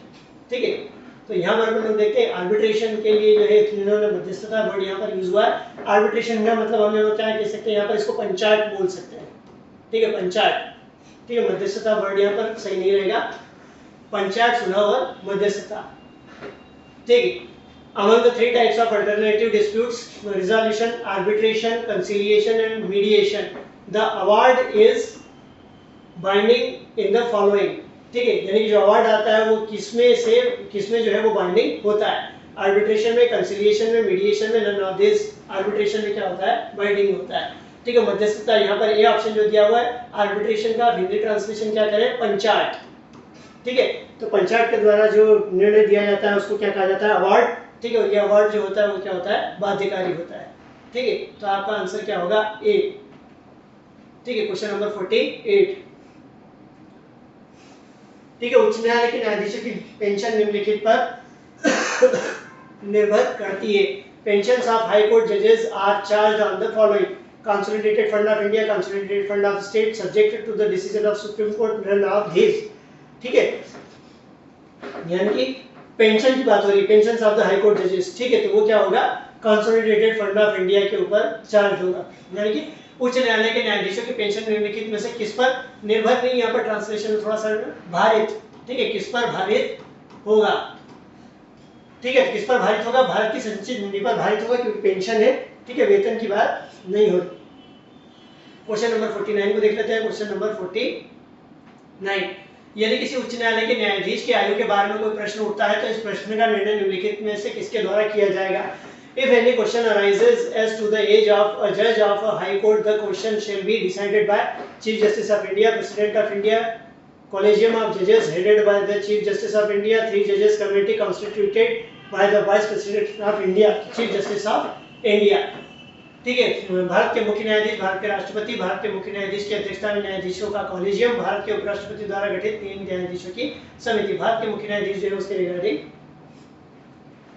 Question number 50, केंद्र और राज्यों के बीच विवादों का फैसला करने की भारत के सर्वोच्च न्यायालय की शक्ति इसके अंतर्गत आती है।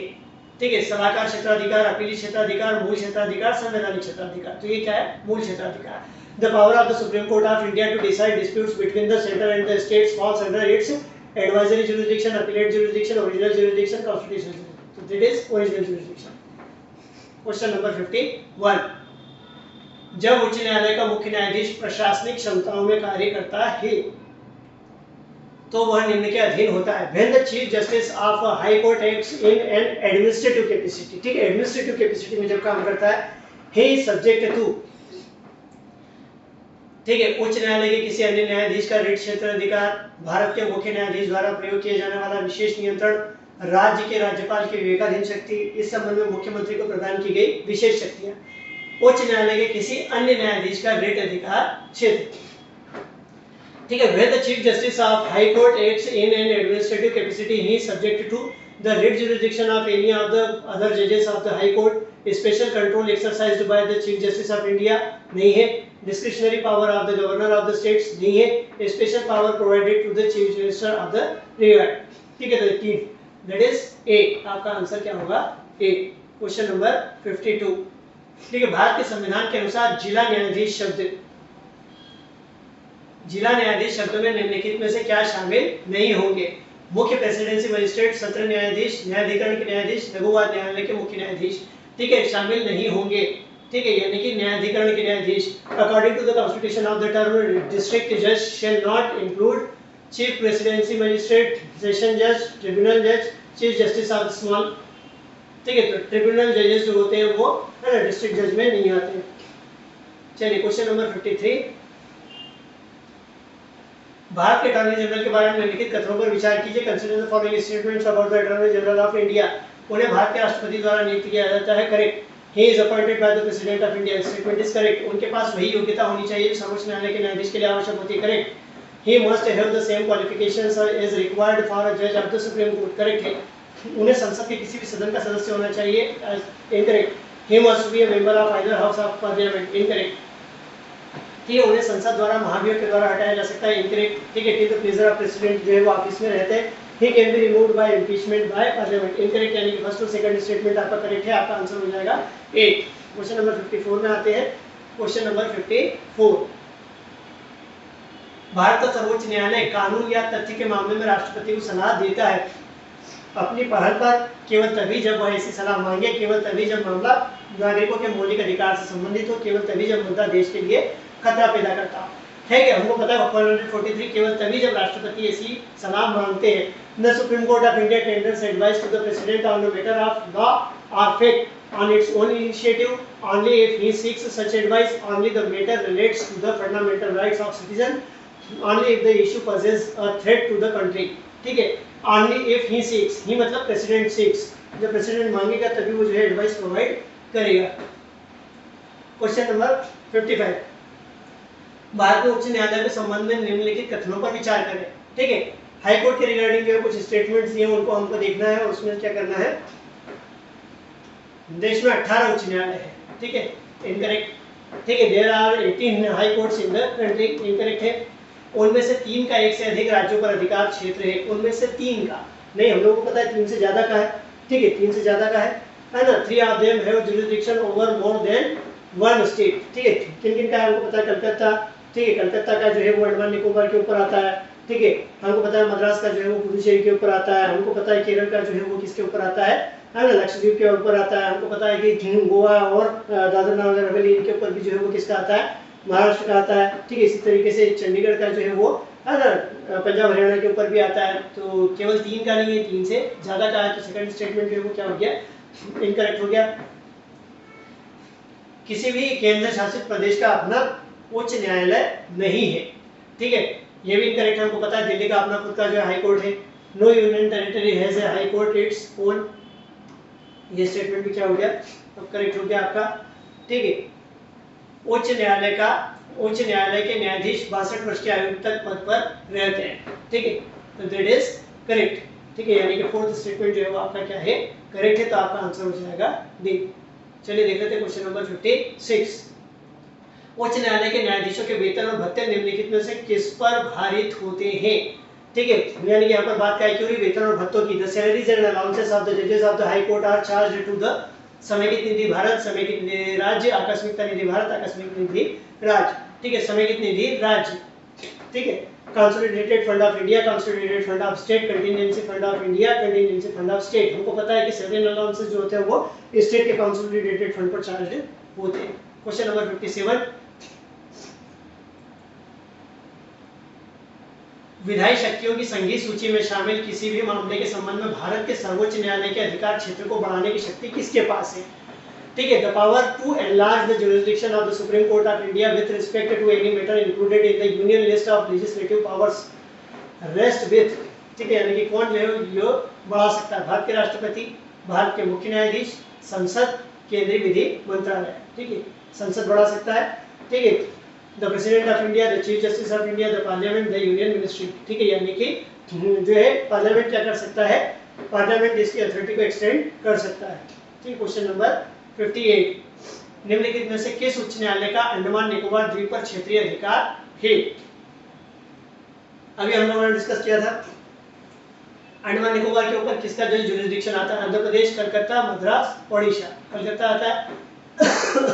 Which one of the following high court has the territorial jurisdiction over Andaman and Nicobar Island? Andhra Pradesh, Calcutta, Madras, Odisha. Calcutta. ठीक है, क्वेश्चन नंबर 59 में आ जाते हैं। क्वेश्चन नंबर 59 को देख लेते हैं। निम्नलिखित कथनों पर विचार करें। ठीक है, फिर से कुछ स्टेटमेंट्स दिए होंगे, हम लोगों को देखना है। ठीक है, ओके। भारत में 25 उच्च न्यायालय है। ठीक है, पंजाब, हरियाणा और चंडीगढ़ केंद्र शासित प्रदेश का एक साझा उच्च न्यायालय है। करेक्ट। दिल्ली राष्ट्रीय राजधानी क्षेत्र का अपना एक उच्च न्यायालय है। ठीक है, तो सभी स्टेटमेंट करेक्ट है। There are 25 high courts in India. ठीक है, Punjab, Haryana and the union territory of Chandigarh have a common high court, that is correct. NCT of Delhi has a high court of its own. Correct. ठीक है, यानी कि आपका answer C है। 1, 2 and 3 सभी statement जो है वो आपके क्या है, करेक्ट है। चलिए आ जाते हैं क्वेश्चन नंबर 60 में। निम्नलिखित पर विचार करें। Consider the followings. ठीक है, मोबाइल सेल्युलर कंपनी के साथ विवाद, मोटर दुर्घटना के मामले, पेंशन मामले, उपयुक्त में से किसके लिए लोक अदालतें आयोजित की जाती है? ठीक है, consider the following disputes with mobile cellular companies, motor accident cases, pension cases, for which of the above are Lok अदालत्स are held. Mobile cellular company के साथ विवाद, मोटर दुर्घटना के मामले, पेंशन मामले, यानी कि इसमें आएगा आपका आंसर जो है वो केवल सी, दैट इज यानी कि केवल क्या होता है, मोटर एक्सीडेंट के केसेस जो है वो उसको हम क्या कर सकते हैं, लोक अदालतों में जो है उसको रेज किया जा सकता है, लोक अदालतों में लाया जाता है। ठीक है, देख लेते हैं क्वेश्चन नंबर 61। एक बार फिर से जो है वो असर्शन और रीजन बेस्ड क्वेश्चंस हमारे सामने हैं, हम देखते हैं। भारत में प्रत्येक राज्य के अपने क्षेत्र में एक उच्च न्यायालय है। ठीक है, तो ये तो गलत हो गया, क्योंकि हम लोगों को पता है कि प्रत्येक राज्य में नहीं है, हमको पता है पंजाब हरियाणा का क्या है, कंबाइंड है। ठीक है, तो असर्शन जो है वो करेक्ट इनकरेक्ट हो गया। भारत का संविधान प्रत्येक राज्य में एक उच्च न्यायालय का प्रावधान करता है, तो ये जो है इस अर्थ करेक्ट है। In India every state has a high court in its territory, incorrect. The constitution of India provides for a high court in each state, second. ठीक है, मतलब ए फॉल्स है और आर करेक्ट है, तो आपका आंसर जो हो जाएगा डी। देखते हैं क्वेश्चन नंबर 62। क्वेश्चन नंबर 60, जब भारतीय न्यायिक प्रणाली में जनहित याचिका पीआईएल को शामिल किया गया था, तब भारत के मुख्य न्यायाधीश कौन थे? M Hidayatullah, M Ahmadi, A S Anand, P N Bhagwati. ठीक है, तो हमारा जो करेक्ट आंसर हो जाएगा दैट इज पीएन भगवती। ठीक है, who was the chief justice of India when public interest litigation was introduced to the Indian judicial system? M Hidayatullah, M Ahmadi, A S Anand, P N Bhagwati. तो answer is P N Bhagwati. P N Bhagwati को जो है वो क्या कहा जाता है, फादर ऑफ पीआईएल कहा जाता है इंडिया में। क्वेश्चन नंबर 63, भारत के सर्वोच्च न्यायालय का आरंभिक क्षेत्राधिकार निम्नलिखित में से किस मामले तक विस्तारित नहीं होता है? आरंभिक अधिकारिता, यानी the original jurisdiction of the supreme court of India does not extend to which of the following matters. इन मैटर्स में से किस पर जो है उसका ओरिजिनल जुरिडिक्शन नहीं आता है? भारत सरकार और एक या अधिक राज्यों के बीच, ठीक है, आता है। ठीक है, between the government of India and one और मोर स्टेट्स, इस पर तो आता है। भारत सरकार और एक तरफ किसी राज्य या राज्यों के बीच तथा दूसरी तरफ एक या अधिक राज्यों के बीच, ठीक है, ये भी आता है। Between the government of India and any state और states on one side and one और more other states on the other state. ठीक है, सेकंड भी सही है। दो या अधिक राज्यों के बीच यदि और जहां तक विवाद में कोई प्रश्न, चाहे कानून को है या तथ्य का, शामिल है जिस पर किसी कानूनी अधिकार का अस्तित्व सीमा निर्भर करती है। दो या अधिक राज्यों के बीच है तो ये भी आएगा। ठीक है, between the two or more states if and in so far as the dispute involves any question whether to law or fact on which the existence of extent of a legal right depends। क्योंकि क्या के बीच में है, between two or more states के बीच में तो ओरिजिनल जुरिडिक्शन आएगा। किसी संधि, करार, वाचा, अनुबंध, रेत या अन्य समान साधन से उत्पन्न विवाद। ठीक है, तो यही हमारा क्या होगा, आंसर होगा। नहीं पूछा है इसलिए। Dispute arising out of any treaty, agreement, covenant, engagements send और अदर सिमिलर इंस्ट्रूमेंट्स। ठीक है, तो इस पर एक्सटेंड नहीं होता, तो हमारा आंसर जो हो जाएगा वो डी। क्वेश्चन नंबर 63 का आंसर हो जाएगा आपका डी। क्वेश्चन नंबर 64 को देख लेते हैं। हाल ही में भारत के सर्वोच्च न्यायालय ने छेड़छाड़ को रोकने के लिए कुछ दिशा निर्देश जारी किए हैं। इस संबंध में निम्नलिखित कथनों पर विचार करें। Recently, the Supreme Court of India issued certain guidelines to put a halt to you टीजिंग in this regard consider the following statements. सार्वजनिक स्थानों पर सिविल वर्दी में महिला पुलिसकर्मियों की तैनाती की जानी चाहिए। Women cop in civil uniform should be deputed at the public places. ठीक है, करेक्ट है, इस बात को रखा गया था। न्यायालय ने राज्यों और केंद्र शासित प्रदेशों को एक समान कानून बनाने का भी आदेश दिया है। The court also ordered the states and the union territories to form a uniform law. ठीक है, यू टीजिंग को लेकर के जो है यूनिफॉर्म लॉ बनाने की बात कही, ये भी स्टेटमेंट करेक्ट है। छेड़छाड़ से मौलिक अधिकारों का उल्लंघन हो सकता है, होता ही है, ऑब्वियस सी बात है। राइट टू डिग्निफाइड लीव का जो है वो क्या होता है, यू टीजिंग अगर किसी के साथ होती है तो वो डिग्निफाइड तरीके से सोसाइटी में नहीं जी सकते। ठीक है, तो ये भी जो है स्टेटमेंट करेक्ट है। The eve teasing can lead to violation of the fundamental rights, यानी कि 1, 2 and 3 all statements are correct. आपका आंसर जो हो जाएगा वो डी। क्वेश्चन नंबर 65, पूर्वोत्तर क्षेत्र संशोधन विधेयक 2011 के अनुसार अखिल भारतीय सेवाओं के लिए एक संयुक्त केडर का सुझाव निम्नलिखित में से किस राज्य के लिए दिया गया है। ठीक है, यानी कि नॉर्थ ईस्ट के किन स्टेट्स के लिए कॉमन केडर बनाए जाने के लिए रिकमेंडेशन जो है वो स्टेट्स के द्वारा जो दी गई है। त्रिपुरा और मणिपुर, अरुणाचल प्रदेश और त्रिपुरा, मिजोरम और मणिपुर, सिक्किम और Mizoram, that is Tripura and Manipur. ठीक है, according to the north eastern areas amendment bill 2011, a combined cadre of all India services has been suggested for which among the following states, Tripura and Manipur, Arunachal Pradesh and Tripura, Mizoram and Manipur, Sikkim and, ठीक है, Tripura and Manipur के लिए। ठीक है, अभी हमको पता ही है कि ऑफमेट का जो है वो क्या होता है, कॉमन होता है। ठीक है, क्वेश्चन नंबर 66 को देख लेते हैं।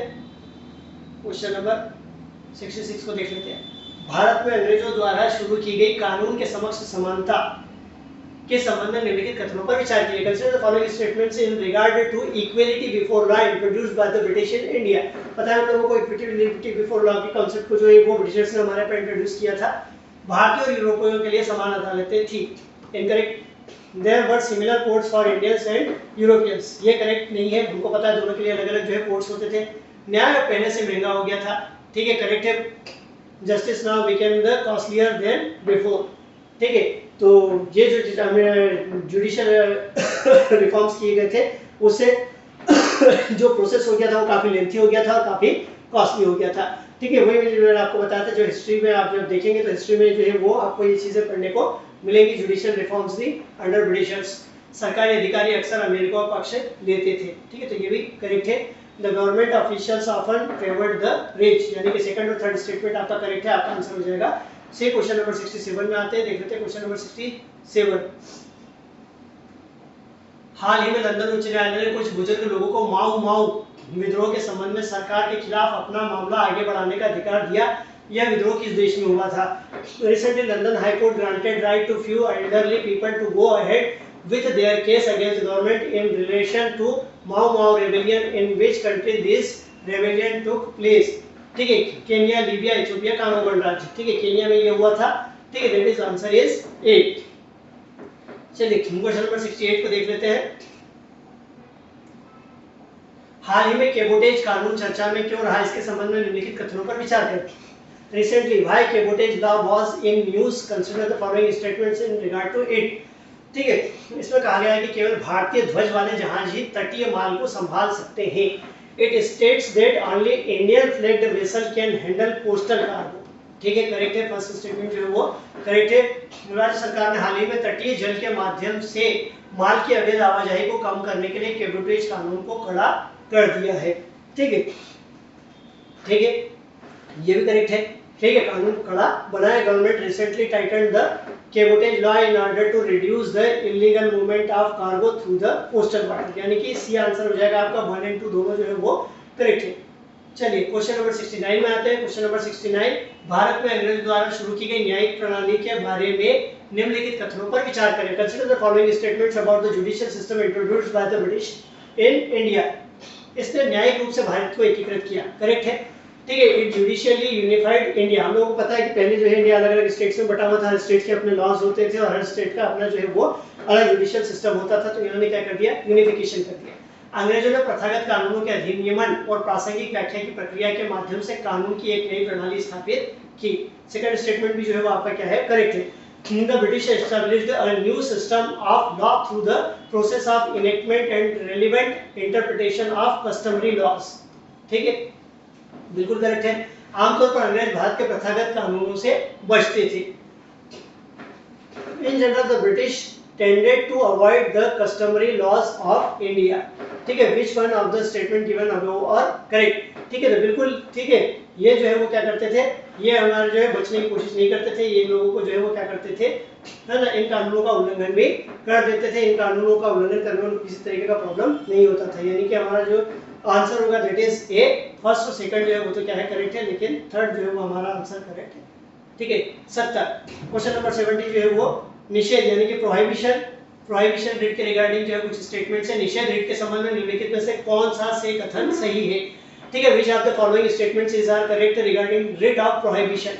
यह उच्च न्यायालय द्वारा जारी किया गया आदेश है जिसमें निचली अदालत को उसके अधिकार क्षेत्र से बाहर कुछ मामलों में कार्यवाही बंद करने का आदेश दिया जाता है। करेक्ट है।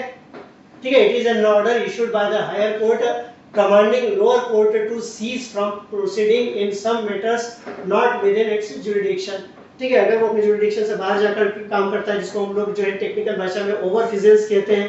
ठीक है, ओवरफिजेंस यानी कि अपने दायरे से बाहर जाकर के काम करना। ठीक है, तो ऑब्वियस सी बात है कि हाई कोर्ट जो है वो लोअर कोर्ट को ऐसा करने से रोकेगा। तो फर्स्ट स्टेटमेंट आपका करेक्ट है। यह रीट किसी सार्वजनिक अधिकारी के विरुद्ध उपलब्ध है भले ही उसके पास न्यायिक शक्तियां न हो। ये स्टेटमेंट गलत हो जाएगा क्योंकि प्रोहिबिशन जो है वो क्या होगा, केवल है ना जुडिशियल के विरुद्ध ही रहेगा।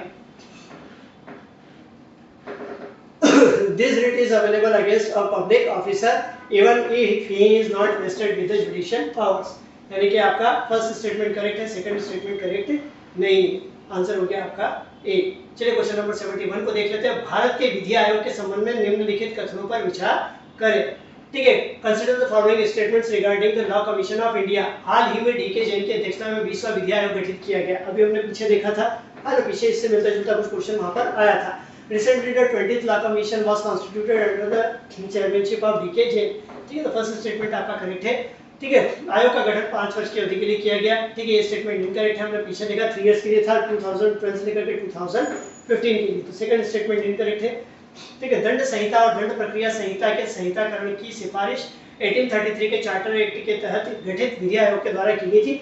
ठीक है, हम लोगों के जो पॉलिटिकल लेक्चर्स चल रहे हैं उस लेक्चर्स में हम लोगों ने देखा है कि वहां पर 1833 का जो एक्ट आया था। ठीक है, 1833 के एक्ट में क्या किया गया था, 1833 के एक्ट में जो है वो गवर्नर जनरल को लॉ कमीशन सेटअप करने की, कॉन्स्टिट्यूट करने की अथॉरिटी दी गई थी। उसी के तहत फर्स्ट लॉ कमीशन सेटअप किया गया था और उसने है ना जो रिकमेंडेशन की थी उसी के बेसिस पे जो है क्या किया गया था, आईपीसी को लाया गया था। तो थर्ड स्टेटमेंट एक बार फिर से जो है आपका क्या हो जाता है, correct. Codification of the penal code and the criminal procedure code were recommended by the law commission constituted under the charter act 1833। यानी कि फर्स्ट और थर्ड स्टेटमेंट करेक्ट है, आपका आंसर बन जाएगा सी। क्वेश्चन नंबर 72 में आते हैं, देख लेते हैं क्वेश्चन नंबर 72। निम्नलिखित में से किस सार्क देश की संसद ने हाल ही में भ्रष्टाचार के आरोप में देश के मुख्य न्यायाधीश को हटाने के लिए मतदान किया है। विश्लेषकों का कहना है कि इस कदम से संवैधानिक संकट पैदा हो सकता है। Parliament of which of the following SAARC country has recently voted to remove Chief Justice of the country on charges of the corruption in a move analysis said could trigger a constitutional crisis? Pakistan, Sri Lanka, Bangladesh, India। Answer is Sri Lanka। ठीक है, श्रीलंका में जो है काम हटाया गया था। ठीक है, क्वेश्चन नंबर 73 में आते हैं। भारतीय संविधान का अनुच्छेद 136 सर्वोच्च न्यायालय को अपील के लिए विशेष अनुमति प्रदान करने का अधिकार देता है। विशेष अनुमति द्वारा अपील के संबंध में निम्नलिखित में से कौन से कथन सही नहीं है। ठीक है, article 136 of Indian constitution authorises the supreme court to grant special leave to appeal. Which of the following statement is not correct with respect to appeal by the special leave. यह सर्वोच्च न्यायालय का विवेकाधीन शक्ति है। ठीक है, वो चाहे तो दे, करेक्ट है ना। ये तो आंसर नहीं होगा हमारा क्योंकि नॉट पूछा है। It is a discretionary power of the supreme court. ये बाइंडिंग नहीं है कि वो दे से इसे सैन्य न्यायालय सहित किसी भी न्यायालय या न्यायाधिकरण के विरुद्ध प्रदान किया जा सकता है। ये इनकरेक्ट है। ठीक है ना। It can be granted against any court और tribunal including the military court. Military court के अगेंस्ट जो है उसको नहीं दिया जा सकता। यह किसी भी मामले से संबंधित हो सकता है। ठीक है, ओके, ये करेक्ट है। It can be related to any matter. ठीक है, नन ऑफ दिस। ठीक है, तो बी जो है वो क्या है, इनकरेक्ट है क्योंकि हमको देखना है कि कौन सा कथन सही नहीं है। तो बी स्टेटमेंट जो है वो क्या है, इनकरेक्ट है। आ जाते हैं क्वेश्चन नंबर 74 को देख रहे हैं। निम्नलिखित कथनों पर विचार कीजिए। Consider the following statements. Bharat के संविधान में उच्च न्यायालय या सर्वोच्च न्यायालय के न्यायाधीशों के महाभियोग का कोई प्रावधान नहीं है। ठीक है, There is no provision in the Constitution of India for the impeachment of a जज ऑफ द हाई कोर्ट और द सुप्रीम कोर्ट। देखिए मैंने आपसे पहले भी बोला था इम्पीचमेंट नहीं होता है, उनका क्या होता है, रिमूवल होता है। इम्पीचमेंट वर्ड जो है वो केवल किसके लिए यूज होता है, वो केवल जो होते हैं प्रेसिडेंट उन्हीं के लिए यूज होता है। तो इम्पीचमेंट वर्ड जो है वो यहाँ पर इनएप्रोप्रिएट है, वो करेक्ट जो है वो नहीं है। तो फर्स्ट स्टेटमेंट क्या हो गया, प्रावधान नहीं है, ठीक है। तो दैट शुड बी। निम्नलिखित कथनों पर विचार करें। भारत के संविधान में उच्च न्यायालय या सर्वोच्च न्यायालय के न्यायाधीशों के महाभियोग का कोई प्रावधान नहीं है। There is no provision in the Constitution of India for the impeachment of a judge of the High Court or the Supreme Court। ठीक है, नहीं है। तो इसमें अपने को करेक्ट आंसर पहचानना। हाँ तो ठीक है, करेक्ट है ना, नहीं है, ठीक है, नहीं है। संसद को सर्वोच्च न्यायालय या उच्च न्यायालय के किसी न्यायाधीश के आचरण पर चर्चा करने का अधिकार नहीं है और इस संबंध में संरक्षण उसके न्यायिक कर्तव्य के साथ साथ उसके निजी आचरण, ठीक है, जब उनको हटाने की बात आती है तभी उनके जो है कंडक्ट के ऊपर डिस्कशन हो सकता है। The parliament is not empowered to discuss the conduct of any जज of the supreme court or a high court and the protection in this regard is applied to his judicial duties as well as his private conduct. ठीक है, तो it is, ठीक है, हमारा answer जो है वो क्या है, सही है ना। तो फर्स्ट स्टेटमेंट जो है वो आपका क्या है, सही। सेकंड स्टेटमेंट इनकरेक्ट है, ठीक है। अपनी पर्सनल में अगर वो कुछ गलत करते हैं तो उसके लिए किसी तरीके का रेस्ट्रिक्शन नहीं है, ठीक है। उनके कंडक्ट जो जुडिशियल कंडक्ट है उसको लेकर के किसी तरीके का डिस्कशन नहीं हो सकता। तो फर्स्ट स्टेटमेंट जो है वो करेक्ट है, सेकंड स्टेटमेंट आपका इनकरेक्ट है, ठीक है। क्योंकि यहाँ पर क्या बोला गया है, protection in this regard is applied to his judicial duties as well as his private conduct। तो प्राइवेट कंडक्ट वाला पार्ट जो है वो इसके अंदर इनकरेक्ट है, ठीक है। क्वेश्चन नंबर 75, मृत्युदंड के संबंध में निम्नलिखित कथनों पर विचार कीजिए, ठीक है। Consider the following statements regarding the death penalty. भारतीय कानून केवल दुर्लभतम अपराधों के मामलों में ही फांसी की अनुमति देता है। Indian law permits execution only in the cases of rarest of the rare cases, ठीक है। फर्स्ट स्टेटमेंट जो है वो क्या है, करेक्ट है। भारत में मृत्युदंड के संबंध में राष्ट्रपति की क्षमादान की शक्ति का निर्णय केंद्रीय गृह मंत्रालय की सिफारिशों के अनुसार राष्ट्रपति द्वारा किया जाता है, ठीक है। Second statement is also correct. In India pardoning power of the president with respect to the death sentence is decided by the president as per recommendations of the union home minister. Second statement जो है वो correct है। हाल ही में चीन और पाकिस्तान ने मृत्युदंड पर प्रतिबंध लगाने के लिए संयुक्त राष्ट्र के प्रस्ताव के खिलाफ मतदान किया, जबकि भारत ने प्रस्ताव का समर्थन किया। ये स्टेटमेंट जो है वो इनकरेक्ट है। Recently China Pakistan voted against a union resolution on calling for a ban on capital punishment, ठीक है, while India supported to the resolution. India ने उसका कोई सपोर्ट नहीं किया, यानी कि फर्स्ट एंड सेकंड स्टेटमेंट जो है वो करेक्ट है, थर्ड स्टेटमेंट आपका करेक्ट नहीं है, आपका आंसर हो जाएगा बी, ठीक है। क्वेश्चन नंबर 76 को देख लेते हैं। रिट के संबंध में निम्नलिखित में से कौन सा कथन सही नहीं है। Which of the following is not correct regarding the writ, ठीक है। रिट जारी करने, रिट इशू करने के जो अथॉरिटी कॉन्स्टिट्यूशन ने कोर्ट्स को दी उनके रिगार्डिंग स्टेटमेंट्स हैं। भारत के सर्वोच्च न्यायालय और उच्च न्यायालय को संविधान के अनुच्छेद 32 और 226 के तहत रिट जारी करने का अधिकार है, लेकिन भारत की संसद सर्वोच्च न्यायालय और उच्च न्यायालय के अलावा किसी अन्य न्यायालय को यह शक्ति प्रदान कर सकती है, ठीक है। ये स्टेटमेंट करेक्ट है। The Supreme Court of India and High Court are empowered to issue writs under Article 32 and 226 of the Constitution, but Parliament of India confers this power on any other court in addition to the Supreme Court and the High Court, ठीक है। हमको पता है parliament के पास authority की, वो चाहे तो अदर कोर्ट्स को भी ये दे सकते हैं। उच्च न्यायालयों की तुलना में सर्वोच्च न्यायालय के पास रिट जारी करने का व्यापक क्षेत्राधिकार है, ठीक है। The Supreme Court has wider jurisdiction to issue writs than the High Courts, ठीक है। तो ये स्टेटमेंट गलत है ना। हम लोग देखते हैं कि हाई कोर्ट का जो जुरिडिक्शन होता है वो क्या होता है, तो supreme court has wider jurisdiction, ठीक है। हमने देखा सुप्रीम कोर्ट केवल क्या करता है, फंडामेंटल राइट्स के रिगार्डिंग या फंडामेंटल राइट्स से रिलेटेड मामलों में ही जो है वो रिट इशू करता है, जबकि हाई कोर्ट अदर मैटर्स में भी इशू कर सकता है। तो इस पॉइंट ऑफ व्यू से अगर हम लोग देखें तो डेफिनेटली हाई कोर्ट का जो जुरिडिक्शन होता है वो क्या होता है, सुप्रीम कोर्ट से वाइड हमको देखने को मिलता है, ठीक है।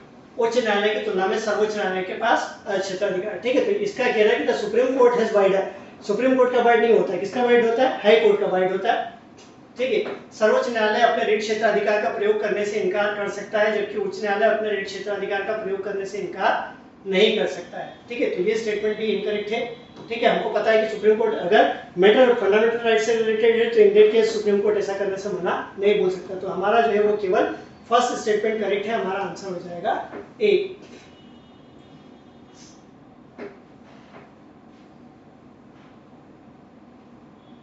क्वेश्चन नंबर 77, निम्नलिखित कथनों पर विचार करें। भारत का सर्वोच्च न्यायालय कानून या तथ्य के मामलों पर भारत के राष्ट्रपति को सलाह देता है। Consider the following statements. The Supreme Court of India tenders advice to the President of India on matters of law or fact. अपनी पहल पर, on its own initiative, ठीक है, नहीं, यदि वह ऐसी सलाह चाहता है, ठीक है, if President of India, if he seeks such an advice, अगर प्रेसिडेंट इस तरीके की एडवाइस चाहता है तो केवल तभी जब मामले नागरिकों के मौलिक अधिकारों से संबंधित है। Only if the matters related to the fundamental rights of the citizens, which of the statements given above is are correct, यानी कि सेकंड करेक्ट हमको देखना है कि केवल जब वो यानी कि राष्ट्रपति जो है वो डिमांड करेगा या जब वो इस तरीके की एडवाइस चाहेगा, यानी कि केवल सेकंड स्टेटमेंट करेक्ट है, तो आपका आंसर होगा बी। क्वेश्चन नंबर 78 को देख लेते हैं। क्वेश्चन नंबर 78, लोक अदालतों के संबंध में निम्नलिखित में से कौन सा कथन सही है? With reference to the लोक अदालत, which of the following statements is correct? लोक अदालतों को मुकदमे पूर्व चरण में मामलों को निपटाने का अधिकार है, न कि किसी अन्य न्यायालय में लंबित मामले में। ठीक है, सही को हमको क्या करना है? आइडेंटिफाई करना। करेक्ट। ठीक है, Lok Adalat have the jurisdiction to settle the matters at pre-litigative stage and not those matters pending before any court. ठीक है, तो ये करेक्ट नहीं है। लोक अदालतें उन मामलों को निपटा सकती हैं जो दीवानी प्रकृति के हैं, आपराधिक प्रकृति के नहीं है। ठीक है, ये भी पता है हम लोगों को। ठीक है, ये भी जो है वो करेक्ट है, नहीं है। Lok Adalat can deal with matters which are civil and not criminal in nature. प्रत्येक लोक अदालत में या तो सेवारत या सेवानिवृत्त न्यायिक अधिकारी होते हैं या कोई अन्य व्यक्ति नहीं होता। Every लोक अदालत consists of either serving or retired judicial officers only or not any other person. उपयुक्त में से कोई भी कथन सही नहीं है। None of the statements given above is correct. ठीक है, तो इनमें से कोई भी स्टेटमेंट जो है वो करेक्ट है नहीं है, आपका आंसर हो जाएगा डी। चलिए आ जाते हैं क्वेश्चन नंबर 79 में। निम्नलिखित कथनों पर विचार कीजिए। Consider the following statements. Bharat में किसी राज्य के महाधिवक्ता की नियुक्ति भारत के राष्ट्रपति द्वारा संबंधित राज्य के राज्यपाल की सिफारिश पर की जाती है। ठीक है, गलत है। The advocate general of state in India is appointed by the president of India upon the recommendation of the governor of the concerned state. ठीक है, गवर्नर खुद जो है वो अपॉइंटमेंट करता है। जैसा कि सिविल प्रक्रिया संहिता में प्रावधान है, उच्च न्यायालयों के पास राज्य स्तर पर मूल अपीलीय और सलाहकार क्षेत्राधिकार है। सिविल प्रक्रिया संहिता में नहीं है, ठीक है, कायम है, कॉन्स्टिट्यूशन में है। ठीक है, as provided in the civil procedure code, high courts have original appellate and advisory jurisdiction at the state level। ठीक है ना, तो सिविल प्रोसीजर कोड में नहीं है, कायम है, कॉन्स्टिट्यूशन में है। तो दोनों ही स्टेटमेंट्स हमारे क्या हो गए? इनकरेक्ट। आंसर हो गया डी। चलिए क्वेश्चन नंबर 80 को देख लेते हैं। लोक अदालत के संदर्भ में निम्नलिखित कथनों पर विचार करें। Consider the following statement about the लोक अदालत। लोक अदालत द्वारा दिया गया निर्णय सिविल न्यायालय का निर्णय माना जाता है तथा इसके विरुद्ध किसी भी न्यायालय में अपील नहीं की जा सकती। ओके, फर्स्ट स्टेटमेंट करेक्ट है। An award made by a लोक अदालत is deemed to be a decree of a civil court and no appeal lies against the thereto before the any court। First statement correct है कि दोनों parties जो है वो अपनी मर्जी से वहां पर जाते हैं, इसलिए फिर जो डिसीजन आता है उसको कहीं पर चैलेंज नहीं किया जाता। वैवाहिक पारिवारिक विवाद लोक अदालत के अंतर्गत नहीं आते। इनकरेक्ट है। ठीक है, matrimonial family disputes are not covered under the Lok Adalat. First statement correct है, सेकंड स्टेटमेंट इनकरेक्ट है। आंसर हो जाएगा आपका 8। देख लेते हैं क्वेश्चन नंबर 81। निम्नलिखित कथनों पर विचार कीजिए। Consider the following statements. केंद्रीय प्रशासनिक न्यायाधिकरण की स्थापना लाल बहादुर शास्त्री के मंत्रिपरिषद काल में की गई थी। इनकरेक्ट है, 1985 में हुई थी। ठीक है, central administrative tribunal was set up during the ministership of Lal Bahadur Shastri. CAT के सदस्य न्यायिक और प्रशासनिक दोनों धाराओं से आते हैं। Second statement correct. The member of CAT are drawn from both judicial and the administrative. ठीक है, तो केवल सेकंड स्टेटमेंट करेक्ट है, आंसर बी। क्वेश्चन नंबर 82 में आते हैं। क्वेश्चन नंबर 82,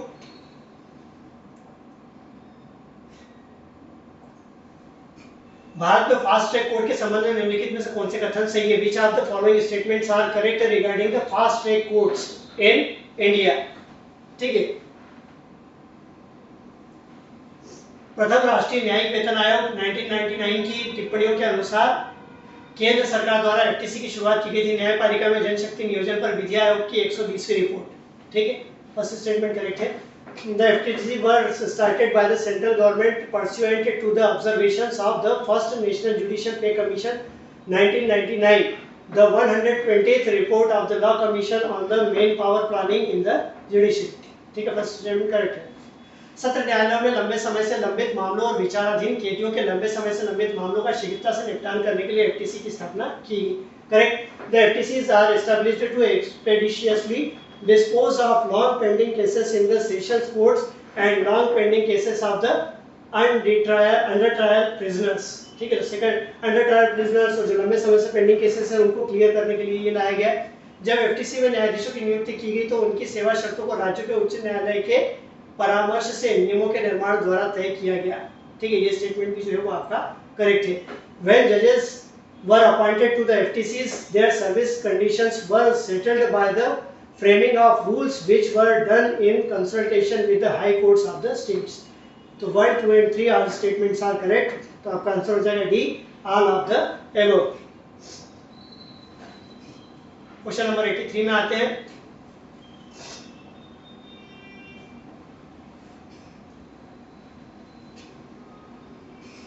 दो शेड्यूल दिए हुए हैं, फर्स्ट शेड्यूल क्राइम का है, सेकंड शेड्यूल जो है वो पेनल्टी का है, पनिशमेंट का है। ठीक है, तो किस ऑफेंस के लिए, किस क्राइम के लिए जो है वो कौन सी पेनल्टी प्रिस्क्राइब्ड है ये हमको देखना है। पहले हम क्राइम देख लें कौन कौन से हैं। ठीक है, आपराधिक कानून संशोधन अधिनियम में सूचियों का मिलान कीजिए। Match the list with regard to the criminal law amendment 1। Acid attack, पीछा करना, ताकझांक, यौन उत्पीड़न। ठीक है, acid attack, stalking, voyeurism, sexual harassment.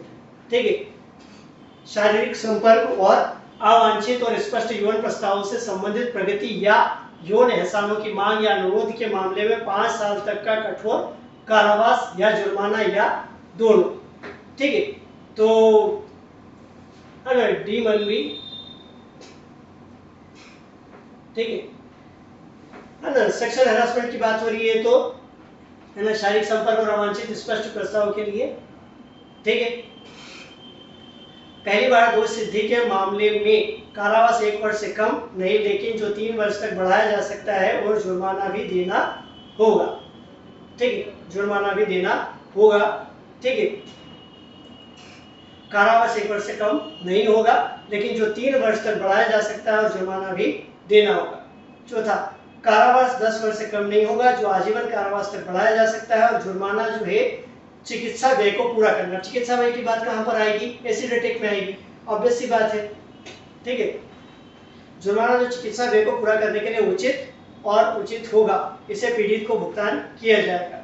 ठीक है, यानी कि जो हमारा हो गया ये फोर्थ हो गया, वो कहां पर आ जाएगा? ए पे आ जाएगा 4। ठीक है, तो 4 और 1 यानी कि 4। ठीक है, ए हो गया 4 और डी हो गया 1, यानी कि हमारा आंसर जो बन रहा है वो क्या है? डी बन रहा है। ठीक है ना। Acid attack, stalking, voyeurism, sexual harassment. ठीक है, rigorous imprisonment up to 5 years और विद फाइन और with both in case of physical contact and advances involving unwelcome and explicit sexual overtures or a demand or request for sexual favors। तो ये चीज कहां पर रहेगी? ठीक है, सेक्सुअल हरासमेंट में रहेगी। ठीक है, तो डी क्या हो जाएगा हमारा? 1। ठीक है, in case of first conviction imprisonment not less than 1 year but which may be extended to 3 years and shall also be liable to fine। imprisonment not less than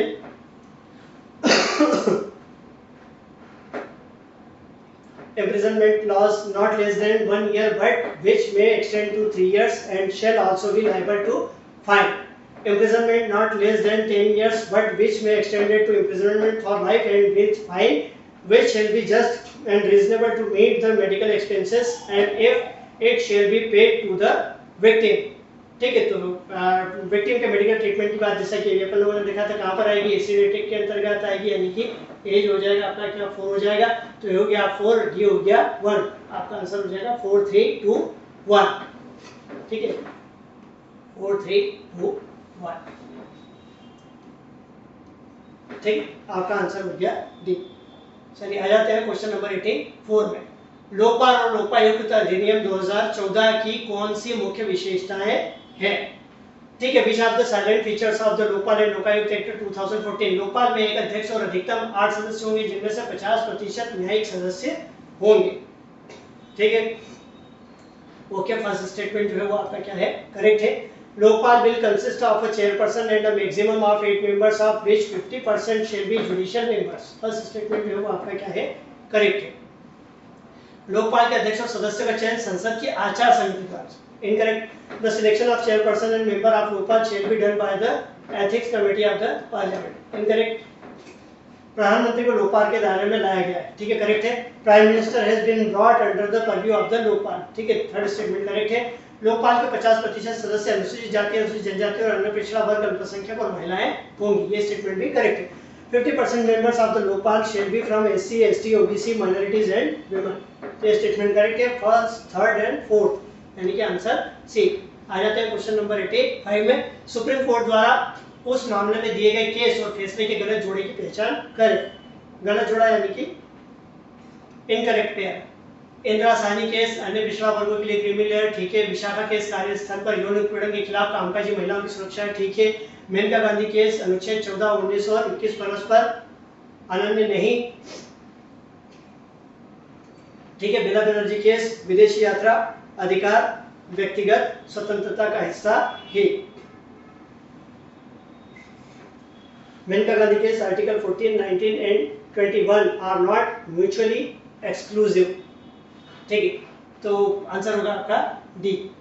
ठीक है, Indira Sawhney case creamy layer और other backward classes. Vishakha case protection of working women against sexual harassment at the place of work. Maneka Gandhi case article 14, 19 and 21 are not mutually exclusive. बिना Banerjee case right to travel abroad is part of the personal liberty. ठीक है, तो ये जो है वो आपका answer है।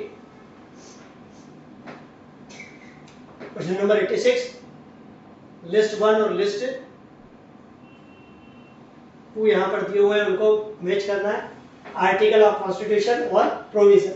आर्टिकल 215, ठीक है, आर्टिकल 222, आर्टिकल 226, आर्टिकल 227, आर्टिकल 215, 222, 226, 227।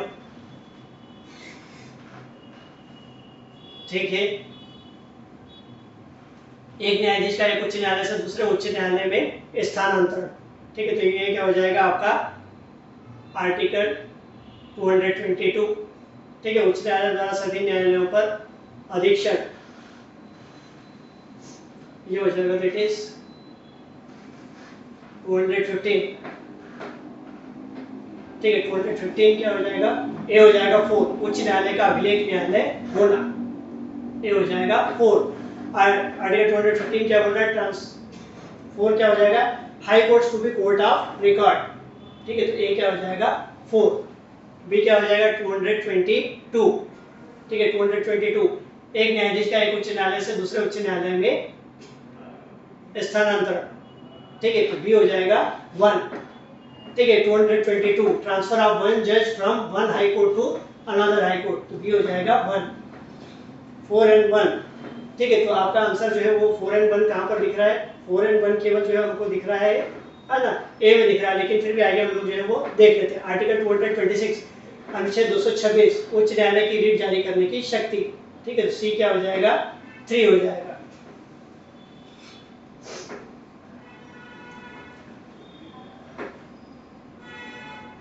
ठीक, फिर आर्टिकल 227। ठीक है, हमारा बचरा जो है वो क्या है, सी, उच्च न्यायालय द्वारा सभी न्यायालयों पर अधीक्षण, यानी कि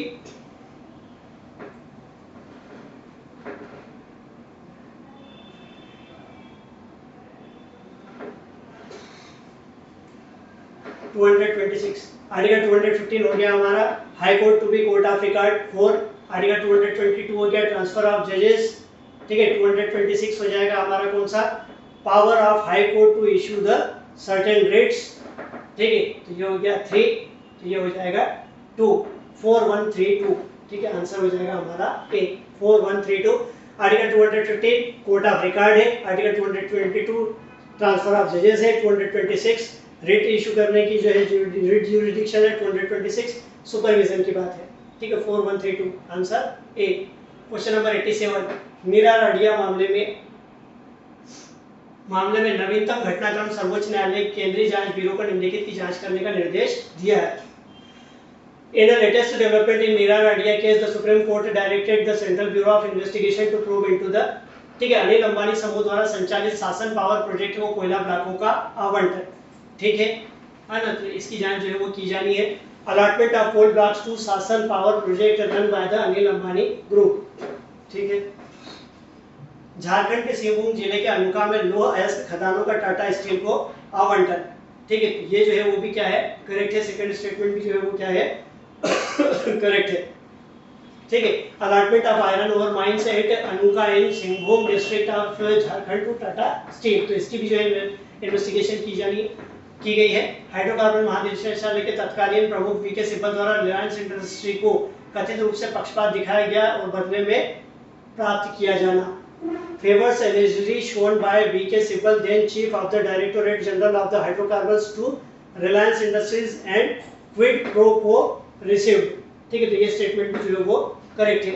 यमुना एक्सप्रेसवे के लिए उत्तर प्रदेश में जेपी समूह को भूमि का आवंटन, ठीक है, ये इनकरेक्ट है।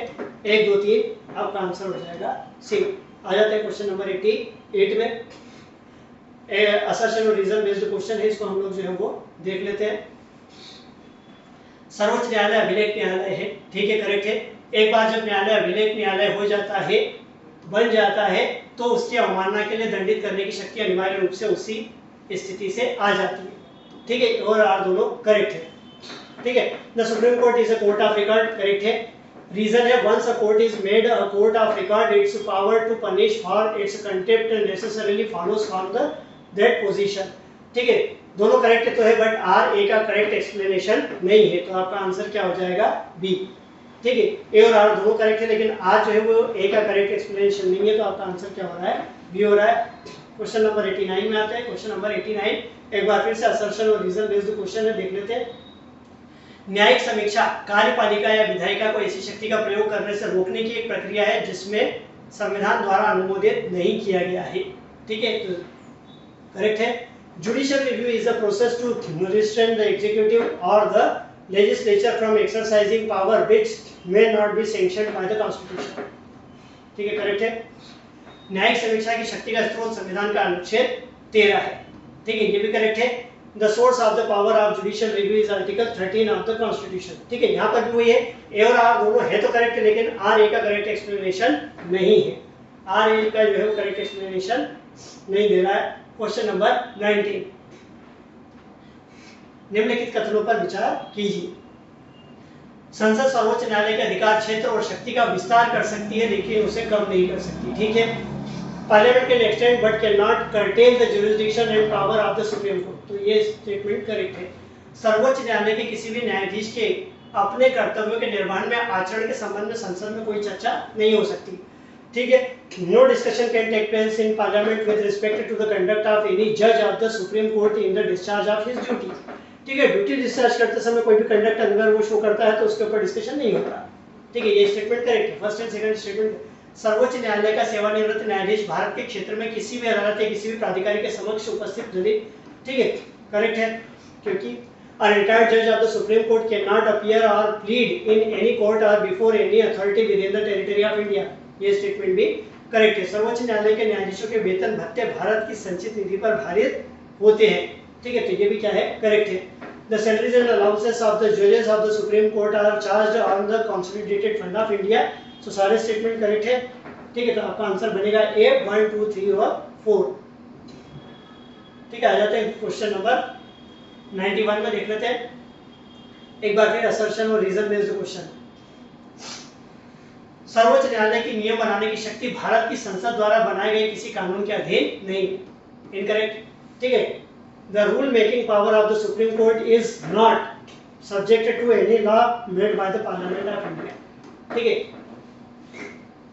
केवल निष्पक्ष और स्वतंत्र न्यायपालिका ही बिना किसी भय या पक्षपात के व्यक्ति के अधिकारों की रक्षा कर सकती। तो only an impartial and independent judiciary can protect the rights of the individual without fear or favor. ठीक है, तो A इनकरेक्ट है और R करेक्ट है। ठीक है, तो A is false but R is true. Answer हो जाएगा D। देख लेते हैं क्वेश्चन नंबर 92। भारत के सर्वोच्च न्यायालय के संबंध में निम्नलिखित में से कौन से कथन सही है?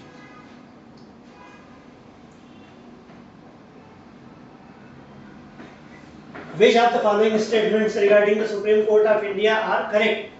करेक्ट तो हमको देखना है। इसमें भारत के किसी भी न्यायालय या न्यायाधिकरण से अपील करने की शक्ति है। ठीक है, It has the power to entertain appeal from any court or tribunal within the India. इसमें राष्ट्रपति द्वारा संदर्भित तथ्य या कानून के किसी भी प्रश्न पर सलाह या राय देने की शक्ति है। Correct. It has the power to deliver advisory opinion on any question of fact or law referred to it by the president. ठीक है, सर्वोच्च न्यायालय के न्यायाधीशों के वेतन संसद द्वारा मतदान के अधीन है। इनकरेक्ट, चार्ज एक्सपेंसेस होते हैं। Salaries of the judges of the Supreme Court are subjected to vote by the Parliament. ठीक है, चार्ज एक्सपेंसेस होते हैं, वोट नहीं होता। ठीक है, इसका अधिकार क्षेत्र भारत के सभी अन्य न्यायालयों पर बाध्यकारी है। Its jurisdiction is binding on all other courts within the India. हमको पता है कि कोर्ट ऑफ रिकॉर्ड है। ठीक है, तो ये स्टेटमेंट जो है वो आपका क्या है? करेक्ट। ठीक है, first, second and fourth answer D.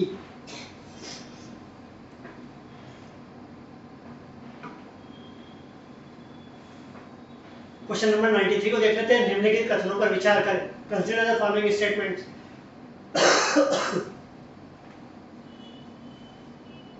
उच्च न्यायालय में न्यायाधीशों की अधिकतम संख्या भारत के संविधान में निर्दिष्ट है। ठीक है, गलत है। ठीक है, गलत है ना, हम लोगों को पता है प्रेसिडेंट ऑफ इंडिया को डिसाइड करने की अथॉरिटी है। द मैक्सिमम नंबर ऑफ जजेस in a high court are specified in the constitution of India. Incorrect. प्रत्येक उच्च न्यायालय को सभी न्यायालयों और न्यायाधिकरणों को छोड़कर पर अधीक्षण की शक्ति प्राप्त है, बशर्ते हुए उच्च न्यायालय के अपीलीय क्षेत्राधिकार के अंतर्गत हो। Every high court has the power of superintendence over all courts and tribunals except military tribunals provided they are subjected to appellate jurisdiction of the high court. Second statement जो है वो आपका क्या है? करेक्ट है। ठीक है, आपका आंसर हो जाएगा बी। ठीक है, क्वेश्चन नंबर 94। ठीक है, किसी राज्य के उच्च न्यायालय के मुख्य अधिकार क्षेत्र निम्नलिखित में से कौन-कौन से हैं? Which of the following are the main jurisdiction of high court of a state? मूल अधिकार क्षेत्र, अपीलीय अधिकार क्षेत्र, पर्यवेक्षी अधिकार क्षेत्र, सलाहकार अधिकार क्षेत्र। ठीक है, फर्स्ट होता है, सेकंड होता है, थर्ड होता है, सलाहकार अधिकार क्षेत्र नहीं होता है। ठीक है, original jurisdiction, appellate jurisdiction, supervisory jurisdiction, advisory jurisdiction नहीं होता। 1 2 3 आपका आंसर है ए। Question number 95। समाजवादी और धर्मनिरपेक्ष शब्दों को प्रस्तावना का हिस्सा बनाया गया। ठीक है, 41वां संशोधन, 44वां संशोधन, 46वां, 42वां। ठीक है, 42nd अमेंडमेंट में हम लोगों को पता है the word socialist and secular were made a part of the preamble by 41st amendment, 44th amendment, 46th amendment, 42nd amendment. ठीक है, आंसर डी। 42nd amendment 1976।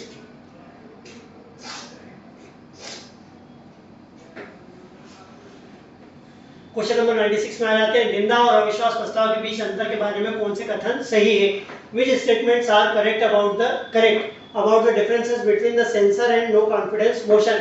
निंदा प्रस्ताव में इसे अपनाने के कारणों का उल्लेख होना चाहिए। दूसरी ओर अविश्वास प्रस्ताव में इसे अपनाने के कारणों का उल्लेख होना आवश्यक नहीं। करेक्ट है। A censure motion should state the reason for its adoption. On other hand, a no confidence motion need not state the reason for its adoption. Correct है। अविश्वास प्रस्ताव केवल मंत्रिपरिषद के विरुद्ध ही लाया जा सकता है। इसके विपरीत निंदा प्रस्ताव मंत्रिपरिषद या किसी व्यक्तिगत मंत्री या मंत्री के समूह के विरुद्ध लाया जा सकता है। ठीक है, correct. A no confidence motion can be moved only against the Council of Ministers. In contrast, a censure motion can be moved against the Council of Ministers or an individual minister or a group of ministers. Correct है। यदि अविश्वास प्रस्ताव पारित हो जाता है तो सरकार को इस्तीफा देना चाहिए। दूसरी ओर यदि निंदा प्रस्ताव पारित हो जाता है तो सरकार का इस्तीफा देना आवश्यक नहीं है। तीसरा भी करेक्ट है। The government must resign if a no confidence motion is passed. On the other hand, the government need not resign if a censure motion is passed. Correct है। निंदा प्रस्ताव को लोकसभा और राज्यसभा दोनों में लाया जा सकता है, जबकि अविश्वास प्रस्ताव लोकसभा में ही लाया जा सकता है। ये इनकरेक्ट है, ठीक है, क्योंकि सेंसर मोशन भी केवल कहां पर आता है, लोकसभा में ही आता है। Sorry, a censure motion can be moved in both the Lok Sabha and the Rajya Sabha, whereas a no confidence motion can be moved only in the Lok Sabha. तो यानी कि आपका फर्स्ट, सेकंड, थर्ड स्टेटमेंट जो है वो correct है, fourth statement incorrect है। First, second and third A B C option मिल गए, ठीक है। तो फर्स्ट, सेकंड एंड थर्ड यानी कि ए, बी और सी, यानी कि डी आंसर आपका होगा करेक्ट। क्वेश्चन नंबर 97, निम्नलिखित में से किस समिति की सिफारिशों पर संविधान में मौलिक कर्तव्यों को शामिल किया गया था? सहायोग, भारत का पहला प्रशासनिक सुधारक, संथालन समिति, स्वर्ण सिंह समिति, ठीक है।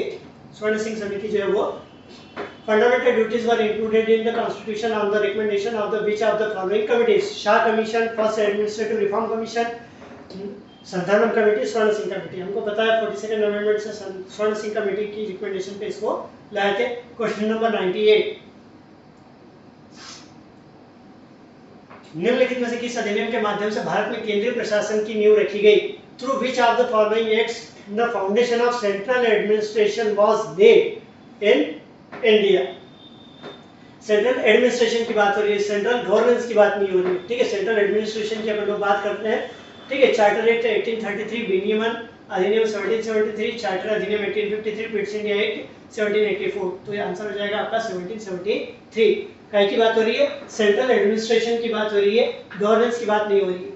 गवर्नेंस की बात कर रहे होते तो हमारा आंसर होता है 1833, बात कर रहे हैं एडमिनिस्ट्रेशन की, ठीक है। Charter act 1833, regulating act 1773, charter act 1853, Pitt's India act, तो आपका आंसर है 1773।